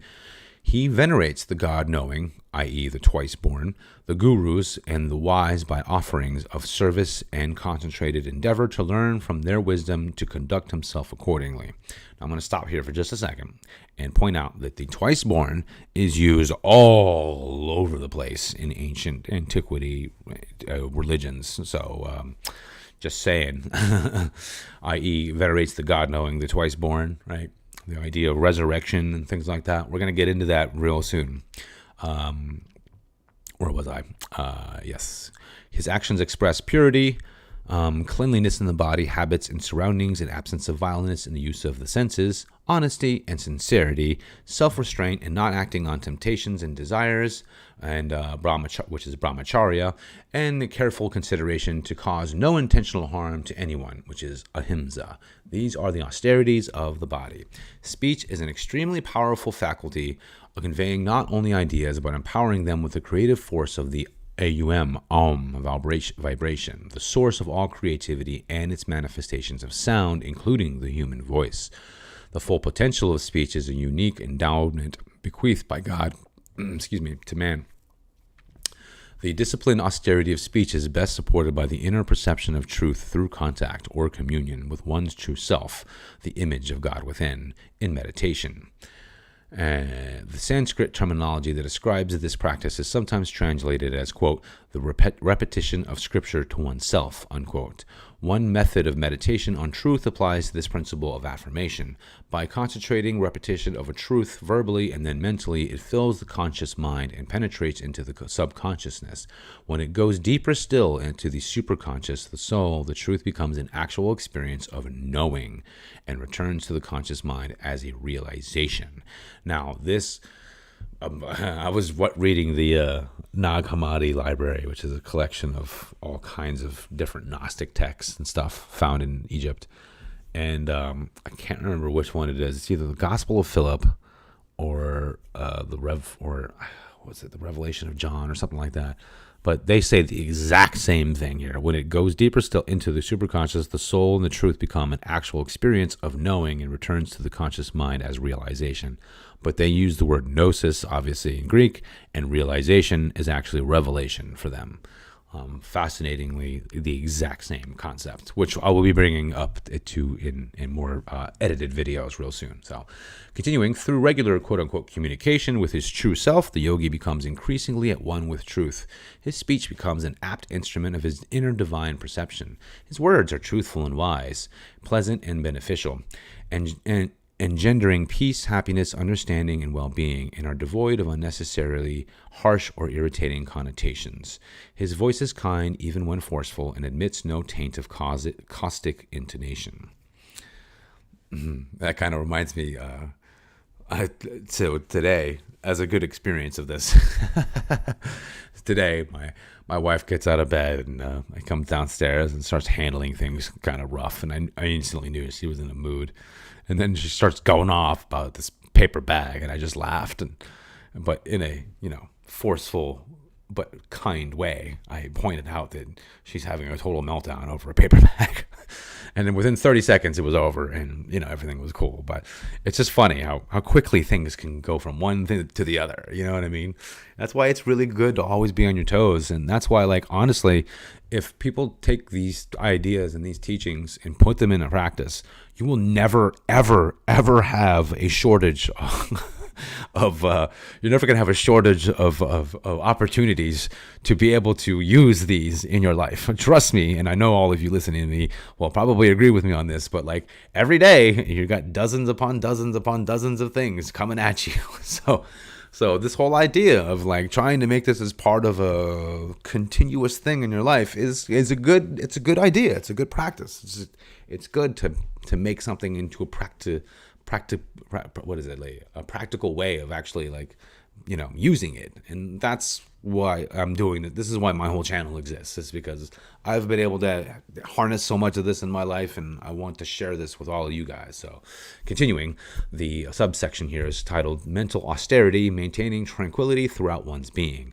Mental austerity is the practice of maintaining tranquility throughout the entire inner being. The yogi attains the acme of the state in ecstatic meditation, whereas the habitually restless mind is made wholly placid, contented, and crystal clear in its perception. Huh? Okay. The usually dominant senses of the ego are completely restrained and under the control of the self, thereby affecting an evenness of heart or feeling, the stilling of ruffling emotions. Free of the constant pronouncements of the senses and the chatter of restless thoughts, the yogi basks in the wondrous absolute quietude of a blissful inner calm that gradually purifies his whole nature. That's so true. Such was the calmness of my guru, Sri Yukswar, that you could not begin to measure his depth. Tomes of wisdom were written on the immaculate serenity of his consciousness. It's funny too, though, if you read autobiography of a yogi, he talks about how kind of in a harsh way his guru treated him too at the same time, but in a way like not harsh, but like brutally, just like honest about things, to the point where towards the end of his life, he actually asked his guru if he loved him because he wasn't sure. It was a very sweet part in the story because it was towards the end of his guru's life. And so it's very nice because he kind of breaks down. He's like, of course I loved you. I was like, why do you think I was so harsh with you? It's a nice part of that story. If you guys ever get to read that enormous book, it really is a great story about his life. So continuing, the practitioner of sattvic mental austerity strives for continuity of this inner discipline in activity as well as in meditation. By maintaining mental calm and cheerful positive attitude, he enjoys clarity of thought and perceptions, i.e. manas, prasadas, with inner evenness of heart in which his feelings are free from the aggressiveness of likes and dislikes and expectations. He is kindly under all circumstances. Samyatvam, whatever that means. No matter what conditions abide in his external surroundings, he retains a placid inner stillness. No cunning wiles of sensory temptations can sway the discriminative determinations of his self-control, i.e. Atma Vinigrahas. There arises a divine purity in all his motivations, for they issue from the virtues that have become the aggregate of his character. This next subsection is titled Advice for the Meditator Who is Anxious for Results. We only have 10 pages left. Along with all that is asked of the devotee, if he would attain the divine goal, he is reminded repeatedly that his endeavors are to be without desire for their fruits or results. Very important, guys. Very important. He readily comprehends the law of karma and how attachment to any attainment, even virtuous ones, can bind the soul in the sphere of manifestation. But sometimes the devotee is confused in trying to understand why he should not concentrate even on the transcendent fruits of meditative actions, i.e. God realization. Longing for the results of worldly actions keeps a man entangled in the net of material perceptions. Therefore, meditation with a deep desire to attain divine communion is necessary, in the beginning, to offset desires for material fruits of worldly activities. So, i.e., they're giving you a pass. If you have a desire for the fruit of God realization, in the beginning, obviously, they're obviously cool with that, which makes perfect sense. That should be the only real desire, right? The only desire to attain. Continuing, but if the devotee looks to the results after each meditation, this is important.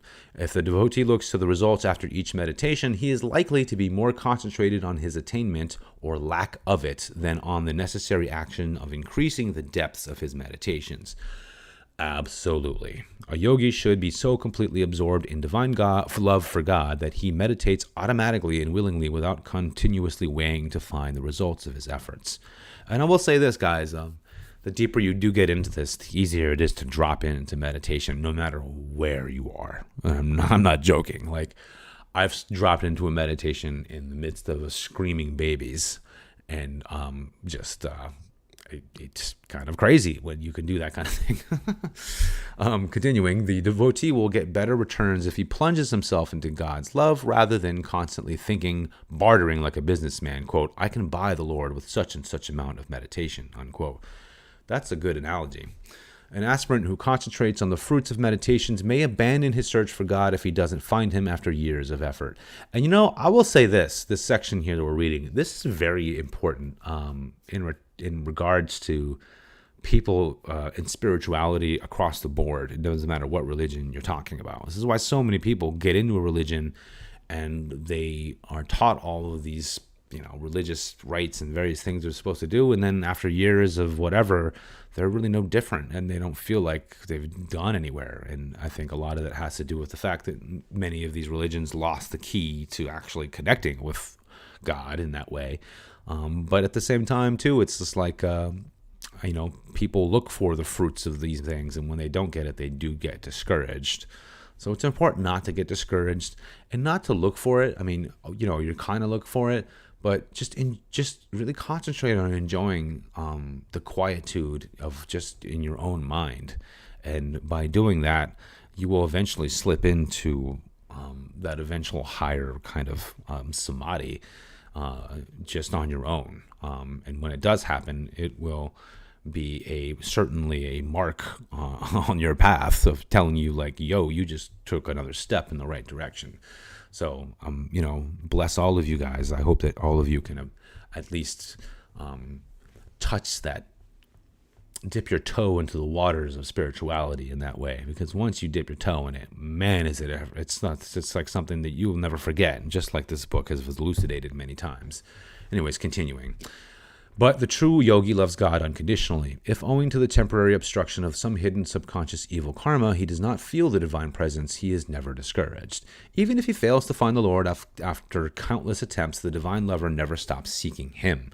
As the wave gradually has to sink into the sea when the storm abates, so a real seeker has faith that if he perseveres, all inner obstructions must fall away. Sooner or later, the little soul wave will become one with cosmic ocean, whence it came and whither it must need returns. Verses 18 and 19. Quote, austerities are said to be rajasic, unstable and fleeting, when practiced for the purpose of ostentation and for gaining men's recognition, honor, and homage. Verse 19. Tamasic austerities are those based on ignorance or foolishness or performed for self-torture or for injuring others. Unquote. And the elucidation continues. Rajasic penances possess little spiritual merit, but they are better than the performance of no austerities or evil austerities. The practice of even ostentatious or hypocritical penances may in time lead a man to desire to perform them humbly in the right spirit. Tamasic austerities, such as witchcraft and sorcery, are ruinous to the practitioner's spiritual welfare. Throughout the ages, many such methods have been practiced for the purpose of revenge or for exercising the base power of harming others. Trying to hurt God's present in one's enemies will act as a boomerang. Wishing misfortune on others develops in oneself baneful qualities. One must possess evil himself before he can give it to others. The man who murders another has issued an invitation to the cosmic law to arrange his own violent end. Quote, whoso sheddeth man's blood, by man shall his blood be shed. Pardon me while I cough and drink.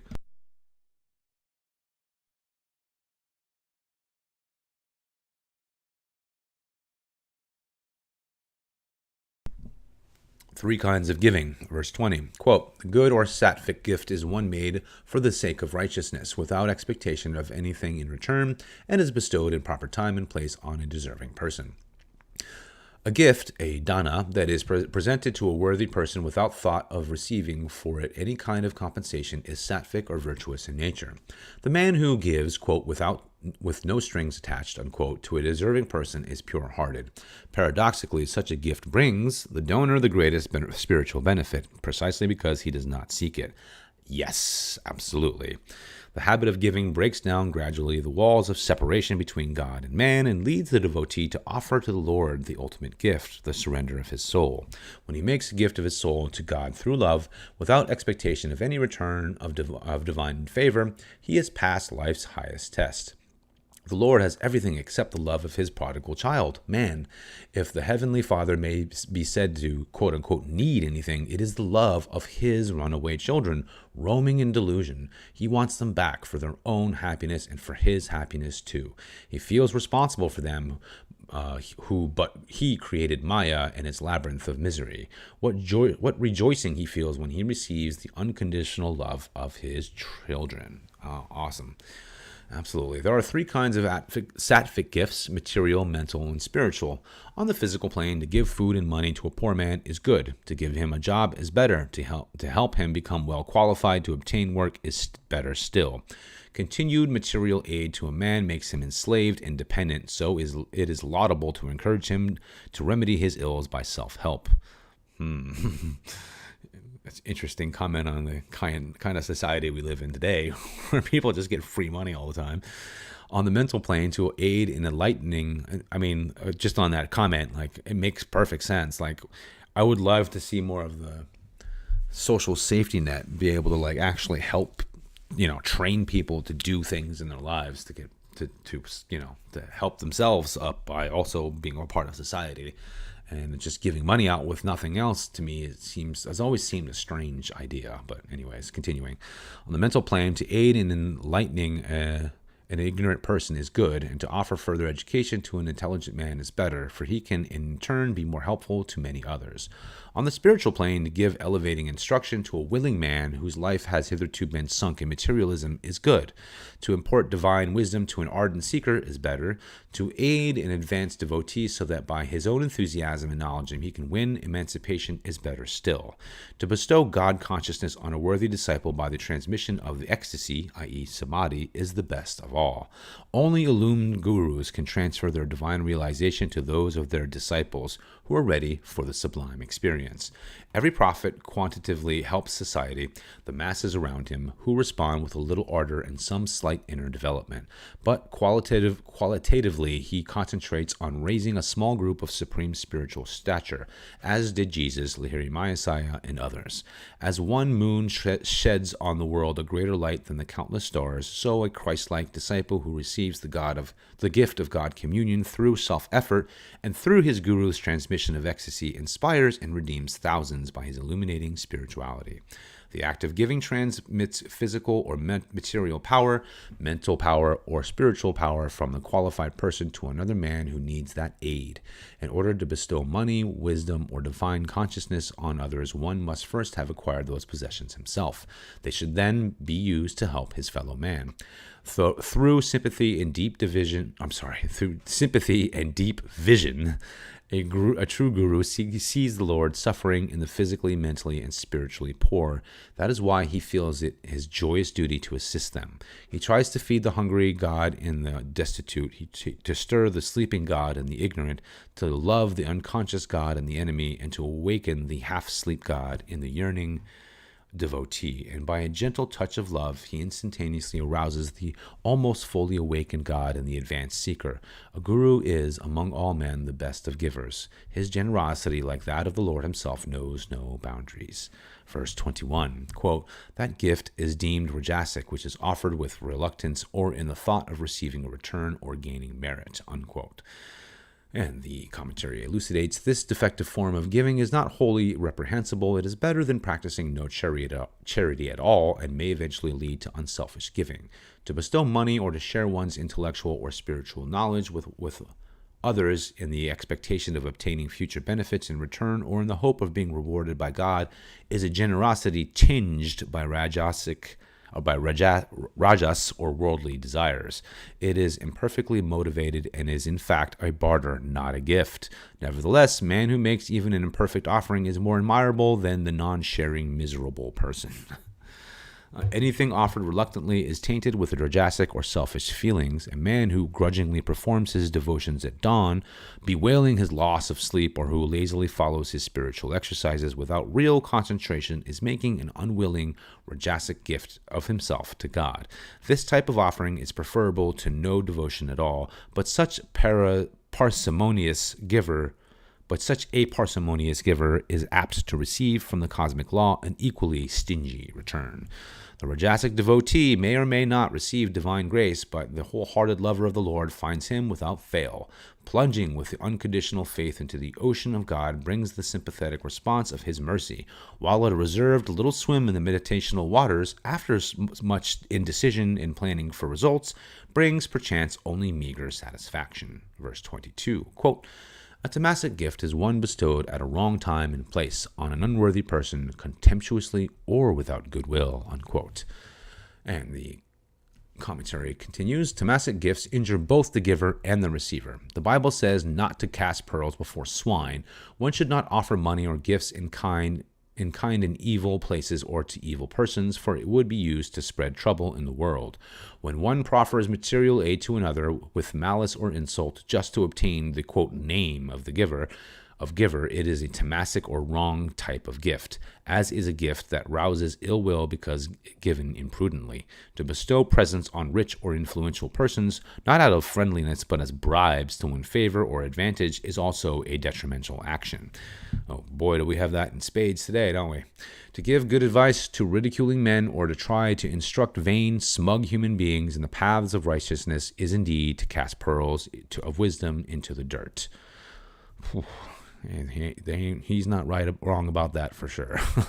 The religionist who becomes rebellious towards God owing to continuous calamity and suffering or lack of noticeable spiritual advancement, yet who persists, albeit grudgingly, to offer worship out of a sense of propriety and in fear of the Creator's almighty power, presents to the Lord a degraded tamasic oblation.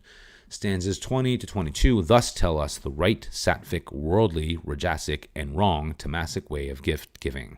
The devotee who chooses always the path of disinterested benevolence ultimately finds himself in tune with the divine giver of all gifts. The whole universe is maintained by God's ceaseless and exuberantly liberality towards all his creatures. Okay, Tat Sat, God this large section is called Tat Sat, God the Father, Son, and Holy Ghost, verse 23. Quote, Tat Sat is considered to be the triple designation of Brahman, God, by his power were created in the beginning, and the Brahmins, knowers of Brahman, the Vedas, and the sacrificial rites, unquote. And the commentary continues. The unmanifested, the infinite, the changeless spirit is called Para Brahman, the one absolute. But during the cycles of manifestations, the nameless and formless is described as Tat Sat, or often Tat Sat Tat so designated by the ancient sages. In the Christian Bible, Sat Tat is spoken of as the Father, Son, and Holy Ghost. Aum, the quote-unquote word of the Bible, is God, the Holy Ghost, invisible vibratory power, the direct creator and activator of all creation. Tat, which is quote-unquote that, is God, the Son, the Christ or Kudasta cosmic intelligence actively present in all creation. And Sat, quote, being or truth, unquote, is God the Father beyond creation, existing in vibrationless unchangeability. As the calm ocean without waves and the ocean with waves in tumult are one and the same in essence, differing only in appearance, and so also the unmanifested sea of spirit, Parabrahman, and the manifested sea of spirit, Tat Sat, are the self-same soul reality, differing only in form. And the self-same soul reality is SOLE reality. God as Sat is the father of creation, i.e. Ishvara, though he exists beyond it. God as Tat is the Son or Christ, Krishna or Kudasta intelligence that pervades the universe. God is Aum, as the creative vibration that upholds the world through Prakriti, Mother Nature, his consort. It is the macrocosmic triple conception that has established itself in the microcosmic human relationship of father and mother and the reflection in their offspring. Man displays in himself the three divine manifestations. His body is the result of Aum, or vibratory forces. His Christ intelligence, or Tat, exists in his omniscient spiritual eye between the eyebrows. This intelligence, individualized as his soul, is a reflection of cosmic consciousness, or Sat, residing in the thousand-petaled lotus in the brain. These three measures of spirit incarnate in man, quote, from the beginning, unquote, are the Brahmins. Sat, quote, knowers of God, unquote, the soul, the Vedas, Tat, the soul's intuitive all-knowing intelligence, and the sacrificial rites, i.e. The vibratory life that creates and preserves the body, empowering it to perform its divine and dutiful rituals of existence, including the ultimate sacrificial rites of yoga, one of which is meditation on Aum, that reunites the soul with spirit. By this inheritance, indigenous in the coming forth of mortal beings, the Lord has endowed to man the way and means and irrevocable assurance of salvation. All yogis who perform the sacrificial rite of listening to the omnipresent holy vibration of Aum, attain cosmic perception, Veda, and by this expanding blessedness ascend to cosmic consciousness and become self-realized souls, the true Brahmins, or, quote, knowers of Brahman, unquote. Aum of the Vedas became the sacred word HUM, home of, or OM, of the Tibetans, Amin of the Muslims, and Amen of the Egyptians, Greeks, Romans, Jews, and Christians. Amen in Hebrew means, quote, sure and faithful, unquote. Is the all-pervading sound emanating from the Holy Ghost as it performs its work of creating and maintaining the universal structure. Aum is the voice of creation testifying to the divine presence in every atom. Quote, these things saith the Amen, the faithful and true witness, the beginning of the creation of God, unquote. And that is from Revelations chapter 3, verse 14. Aum is the divinely is the divinely empowered creator of all things. It manifests itself as cosmic light and cosmic sound. As the ocean roar is a conglomerated sound of all waves and is manifested in each wave, so the cosmic sound and the cosmic light are the aggregated of all animate and inanimate creation and are manifested in each man as the light of life and may be heard by him as the astral sound of Aum or Om. Each seeker who wants liberation from the world of delusions must pass through the sphere of the Holy Ghost vibration and the sphere of Christ intelligence before he can reach God the Father beyond the phenomenal worlds. Quote, no man cometh unto the Father, cosmic consciousness, but by me, Christ consciousness, unquote. These words were spoken by Jesus from his oneness with the infinite Christ intelligence. Quote, believe me that I am in the Father and the Father in me, unquote.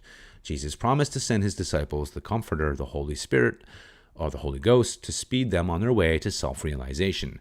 An advanced devotee can hear the sound of Aum, Om, in his body and see its light in his spiritual eye. After he has become acquainted with these two limited manifestations in the bodily sound and in his spiritual eye, then, by further spreading of his consciousness in omnipresence, he sees his small spherical eye of light expand into a cosmic sphere whose luminosity conflagrates the whole universe. Similarly, as the devotee listens to pranava, the holy sound of Aum, Om, he forgets the restrictions of the human body and of space and can feel the Aum of his body vibrating into a perception of his cosmic body.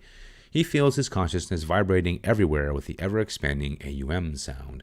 In ecstasy, he suddenly sees his body as an atom or cell in the cosmic body. Perceiving the cosmic body as his own, he feels it in the cosmic Aum sound, see verse 24, and the Christ intelligence, see verse 25. By further advancement, he becomes conscious in his presence not only in all creation, but with God the Father beyond creation. Verse 24, quote, therefore, the acts of the followers of Brahman, sacrifice, gift-giving, and austerities, as enjoined by the scriptures, are always started with a chanting of Aum, Om, unquote. The commentary continues, audible utterance of Aum, Om, produces a sense of sacredness, even as the devotee feels awe at the sound of the word, quote-unquote, God. And I will also say this, O-N-G, Ong, like that, kind of gives you a more deeper chest thing, because that's the whole thing. It's that vibration in your chest that you feel when you do these kinds of things. They do sell these necklaces that are particularly made just for that. It's 108 of these little dried seeds, and you chant it 108 times. And it definitely does something. After you chant that 108 times, you feel a reverberation in your body. There's just no question. Anyways, continuing. Oh, I just stopped right in the middle of a sentence. At the beginning of all acts and rituals, repetition of the holy syllable Om and the pranava, symbol of the divine, removes the taint and defects that inhere in all human activities, even the highest ones. However, real understanding of Aum is obtained only by hearing it internally and then becoming one with it in all creation. That is why the ancient sages prohibited the study of the Vedas to those who were kayastha, i.e. body identified, and thus unreceptive to the cosmic sound of Aum. In the Bible, St. John tells us, quote, I was in the Spirit on the Lord's day and heard behind me a great voice as of a trumpet, saying, I am Alpha and Omega, the first and the last, unquote. And that's from Revelation.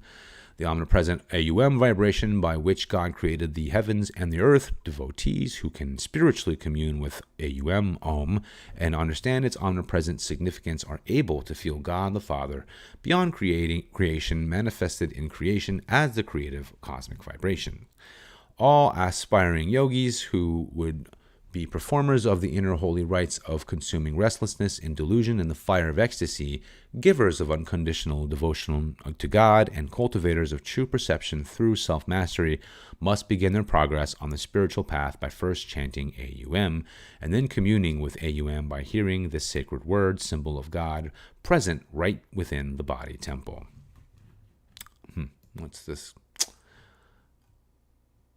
There it goes. All right, the next verse, 25, quote, "The seekers of liberation then perform the various rites of sacrifice, gift giving, and austerities while concentrating on, quote unquote, tat without desiring results," unquote. And the commentary elucidates realization of tat, that the immortal, indefinable, the cosmic intelligence in creation comes after the ever-striving seeker of salvation has succeeded in merging in AUM, Om. He then withdraws his mind from all minor spiritual perceptions and engages himself in the high ceremony of attuning his superconsciousness with Tat, the cosmic Christ or Krishna spirit that exists behind the pattern curtain of cosmic vibration and is the undefined essence that holds together all threads of the tapestry of creation. Devotees who emerge in this omnipresent intelligence are the true givers of their soul to Kudasta Chaitanya, the Tat. Verses 26 and 27. Quote, 26, "The word Sat is the designation of the supreme reality beyond creation and of goodness emanating from it and in all creation. Sat also refers to the higher forms of spiritual actions." Verse 27, "The state of stability in the higher rites of sacrifice, self-discipline, and devotional offering is spoken of as quote-unquote Sat, communion with God as transcendent cosmic consciousness. Indeed, the same spiritual action connected with quote-unquote Tat, realization of God as immanent in creation, is also called Sat," unquote. And the commentary finishes off here. "The good qualities and good activities of all human beings, deities, and liberated men have their source in Sat, God the Father, the absolute and immutable. All activities of the seeker by which he attains oneness with cosmic consciousness are Sat in nature. They are supreme divine actions that lead to perception of the transcendental Sat. After great yogis have penetrated farther than the sphere of the cosmic Om vibration and of the Tat consciousness within all creation, they become one with Sat beyond creation, merged in the transcendental sun of cosmic consciousness. Such devotees behold, flowing out of its bosom, the rays of all divine perceptions and all divine activities. When an advanced yogi reaches the ultimate state of soul realization by dissolving all restlessness in ecstasy and has been able to self-discipline and devotion by self-discipline and devotion to immerse himself in the illimitable existence beyond creation, he becomes immovably fixed in Sat. As he penetrates deeply into the realization of the divine transcendence, then Tat, the Lord immanent in creation, also becomes a part of his samadhi experience. The illusion of duality, the manifested in contradistinction to the unmanifested, dissolves. The realm of creation and infinity beyond are seen as one and the same cosmic consciousness, the soul reality, Sat. Again, soul is S-O-L-E, reality. Verse 28, the last verse of this chapter. "O Partha Arjuna, whatever sacrifice is offered, gift bestowed, or austerity performed without faith, i.e. devotion, is called asat. It is worthless here and in the hereafter," unquote. And asat means without God, right? So commentary continues with this elucidation. "Deep faith, or shraddha, unconditional devotion, is necessary for success in the spiritual path. Quote, "Without faith it is impossible to please him, for he that cometh to God must believe that he is, and that he is a rewarder of them that diligently seek him." Oh, I see. From Hebrews chapter 11, verse 6. "Religious practices that are followed carelessly or half-heartedly are lacking in the unconditional devotion of faith and may be considered asat, against truth. The search for the Lord, our Father, and the Maker of the universe is worth our full attention. What else, indeed, could be deemed more important?" Yes, I could agree with that. I actually said that earlier. "The man who mechanically performs his devotional duties without real zest and aspiration finds his spiritual thirst unsatisfied in this life, and according to the law of karma, it will remain unslaked in the next world also. but the yogi who, through meditation, attunes himself to the intrinsic shraddha, devotion of the soul, finds that this devotional faith ultimately rewards him with the wondrous fulfillment of God realization. Okay, here we go. Chapter 18, if I'm not mistaken, is the final chapter of the Bhagavad Gita. It is. Chapter 18, and it starts at 114. It ends at 12:12. So, a little less than 100 pages left here in this particular book. So that's not too bad. It's been a long slog of reading here, but I'm very happy that I was able to accomplish this. Let me put the end sign here.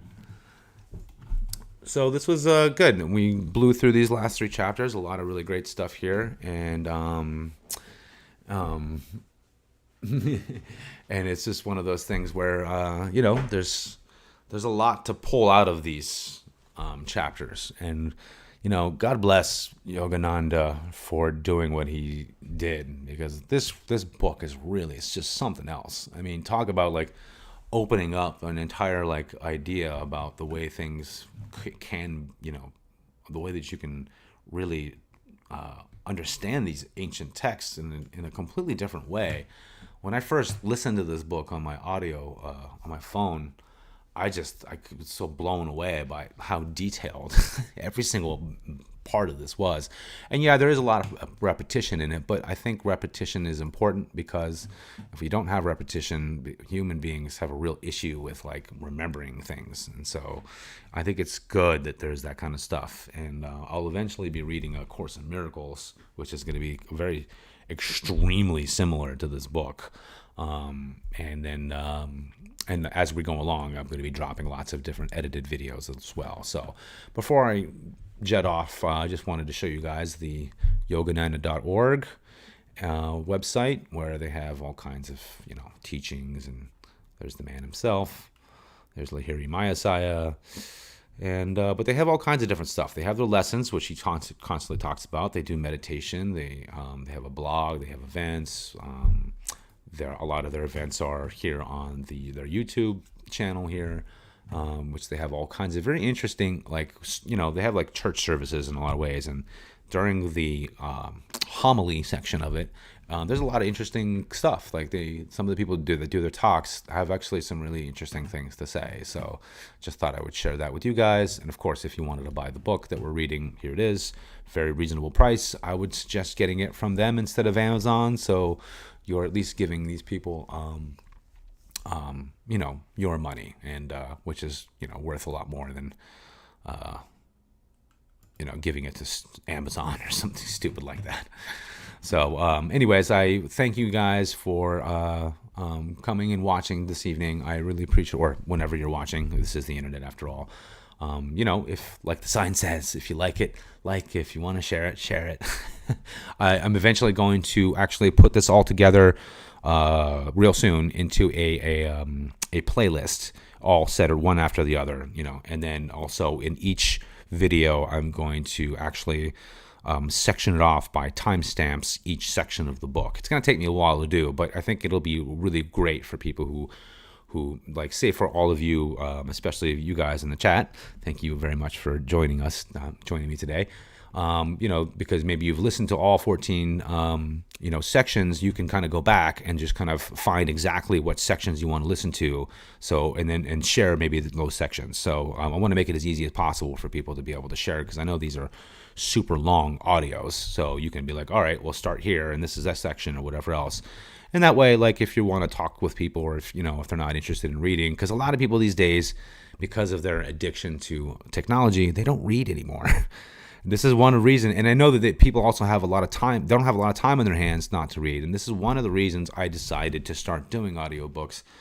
Especially, and I started, doing this for the reason for all of those of you out there that do just work tirelessly all the time, and it's not easy, and I want those out there who don't have the time to read to be able to be exposed to some of this wonderful knowledge, and maybe to inspire you to take some time to not work so hard and not be so, dominated by the world itself, and take some time for yourself and learn from these things, and learn how to, meditate deeply in those kinds of things. And I keep saying this, but eventually I'll get to, the meditation thing. But at the same time, there's so much out there. If you guys just want to get into simple meditation, for me, I started off with my rosary and learned how to do it that way. And then I moved on to, other methods of meditation. But what I found is it's generally all the same. If you have the right type of devotion and faith and all that kind of stuff, it all works. It'll all take you in the same direction. One of the things I liked about the Course in Miracles book is that in the back of the book, there's this whole workbook for students section, which gives you literally a meditation type of thing every day. So there's 365 of these, and every day it basically gets you an idea and tells you how to do it. And when I get into that, we'll get into those kinds of things. But I think things like that are really easy for people to get kind of wrap their heads around. And also those kinds of meditations are really easy to sort of get into in the beginning, because those of you out there that are just getting into this, it is true that it's very difficult when it all starts, because your mind is just racing in every possible direction, and it's hard to quiet your mind.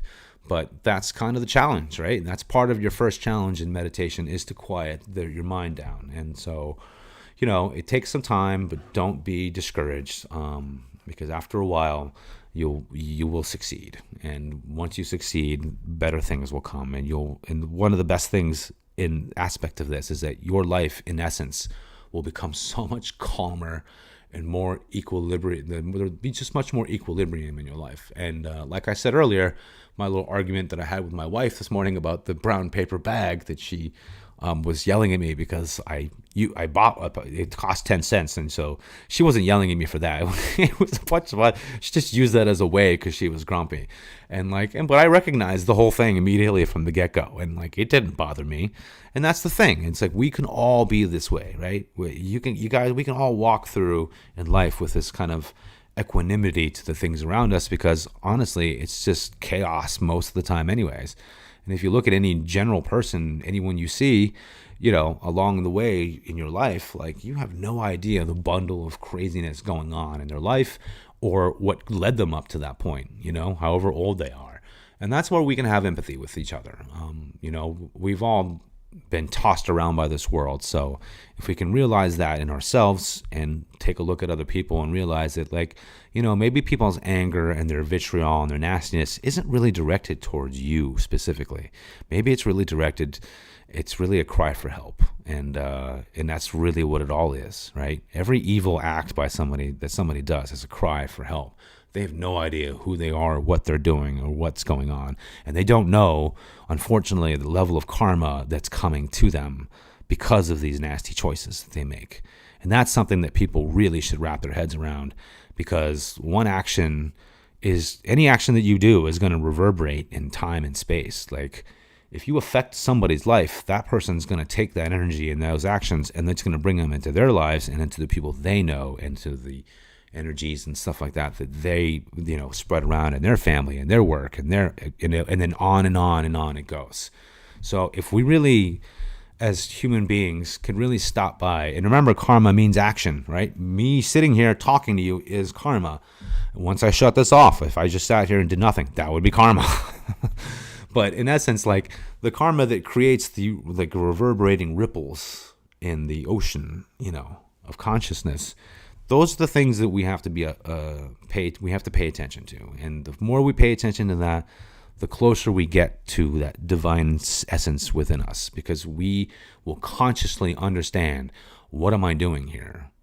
I don't want to do this, because this and this and this will be the quote-unquote fruits of those actions. And some of those fruits will be good, and some of them will be rotten. And so by understanding the various forms of that, literally being able to step back and see all the, in a very quantum way, the possibilities and probabilities of every and any action that you take, is something that could be a very powerful thing for someone to really get a hold of. And in order to do that, you have to understand who you are. And in order to do that, you need self-realization. So with that, I will leave this reading and bid you guys a good day and a good night. And bless all of you. I love all of you. Thank you so much for joining me. And I will be back in the next few days to finish this. I think it'll be just another part 15, and I'm going to try to read the entire 100 pages in one go. So that's going to be a long one. Otherwise, peace to all of you. And I hope that the next day that you have after you listen to this is a good one, and that you can take some of this stuff into your life and do some good. So with that, I will bid you adieu. Thank you, and I will see you guys later.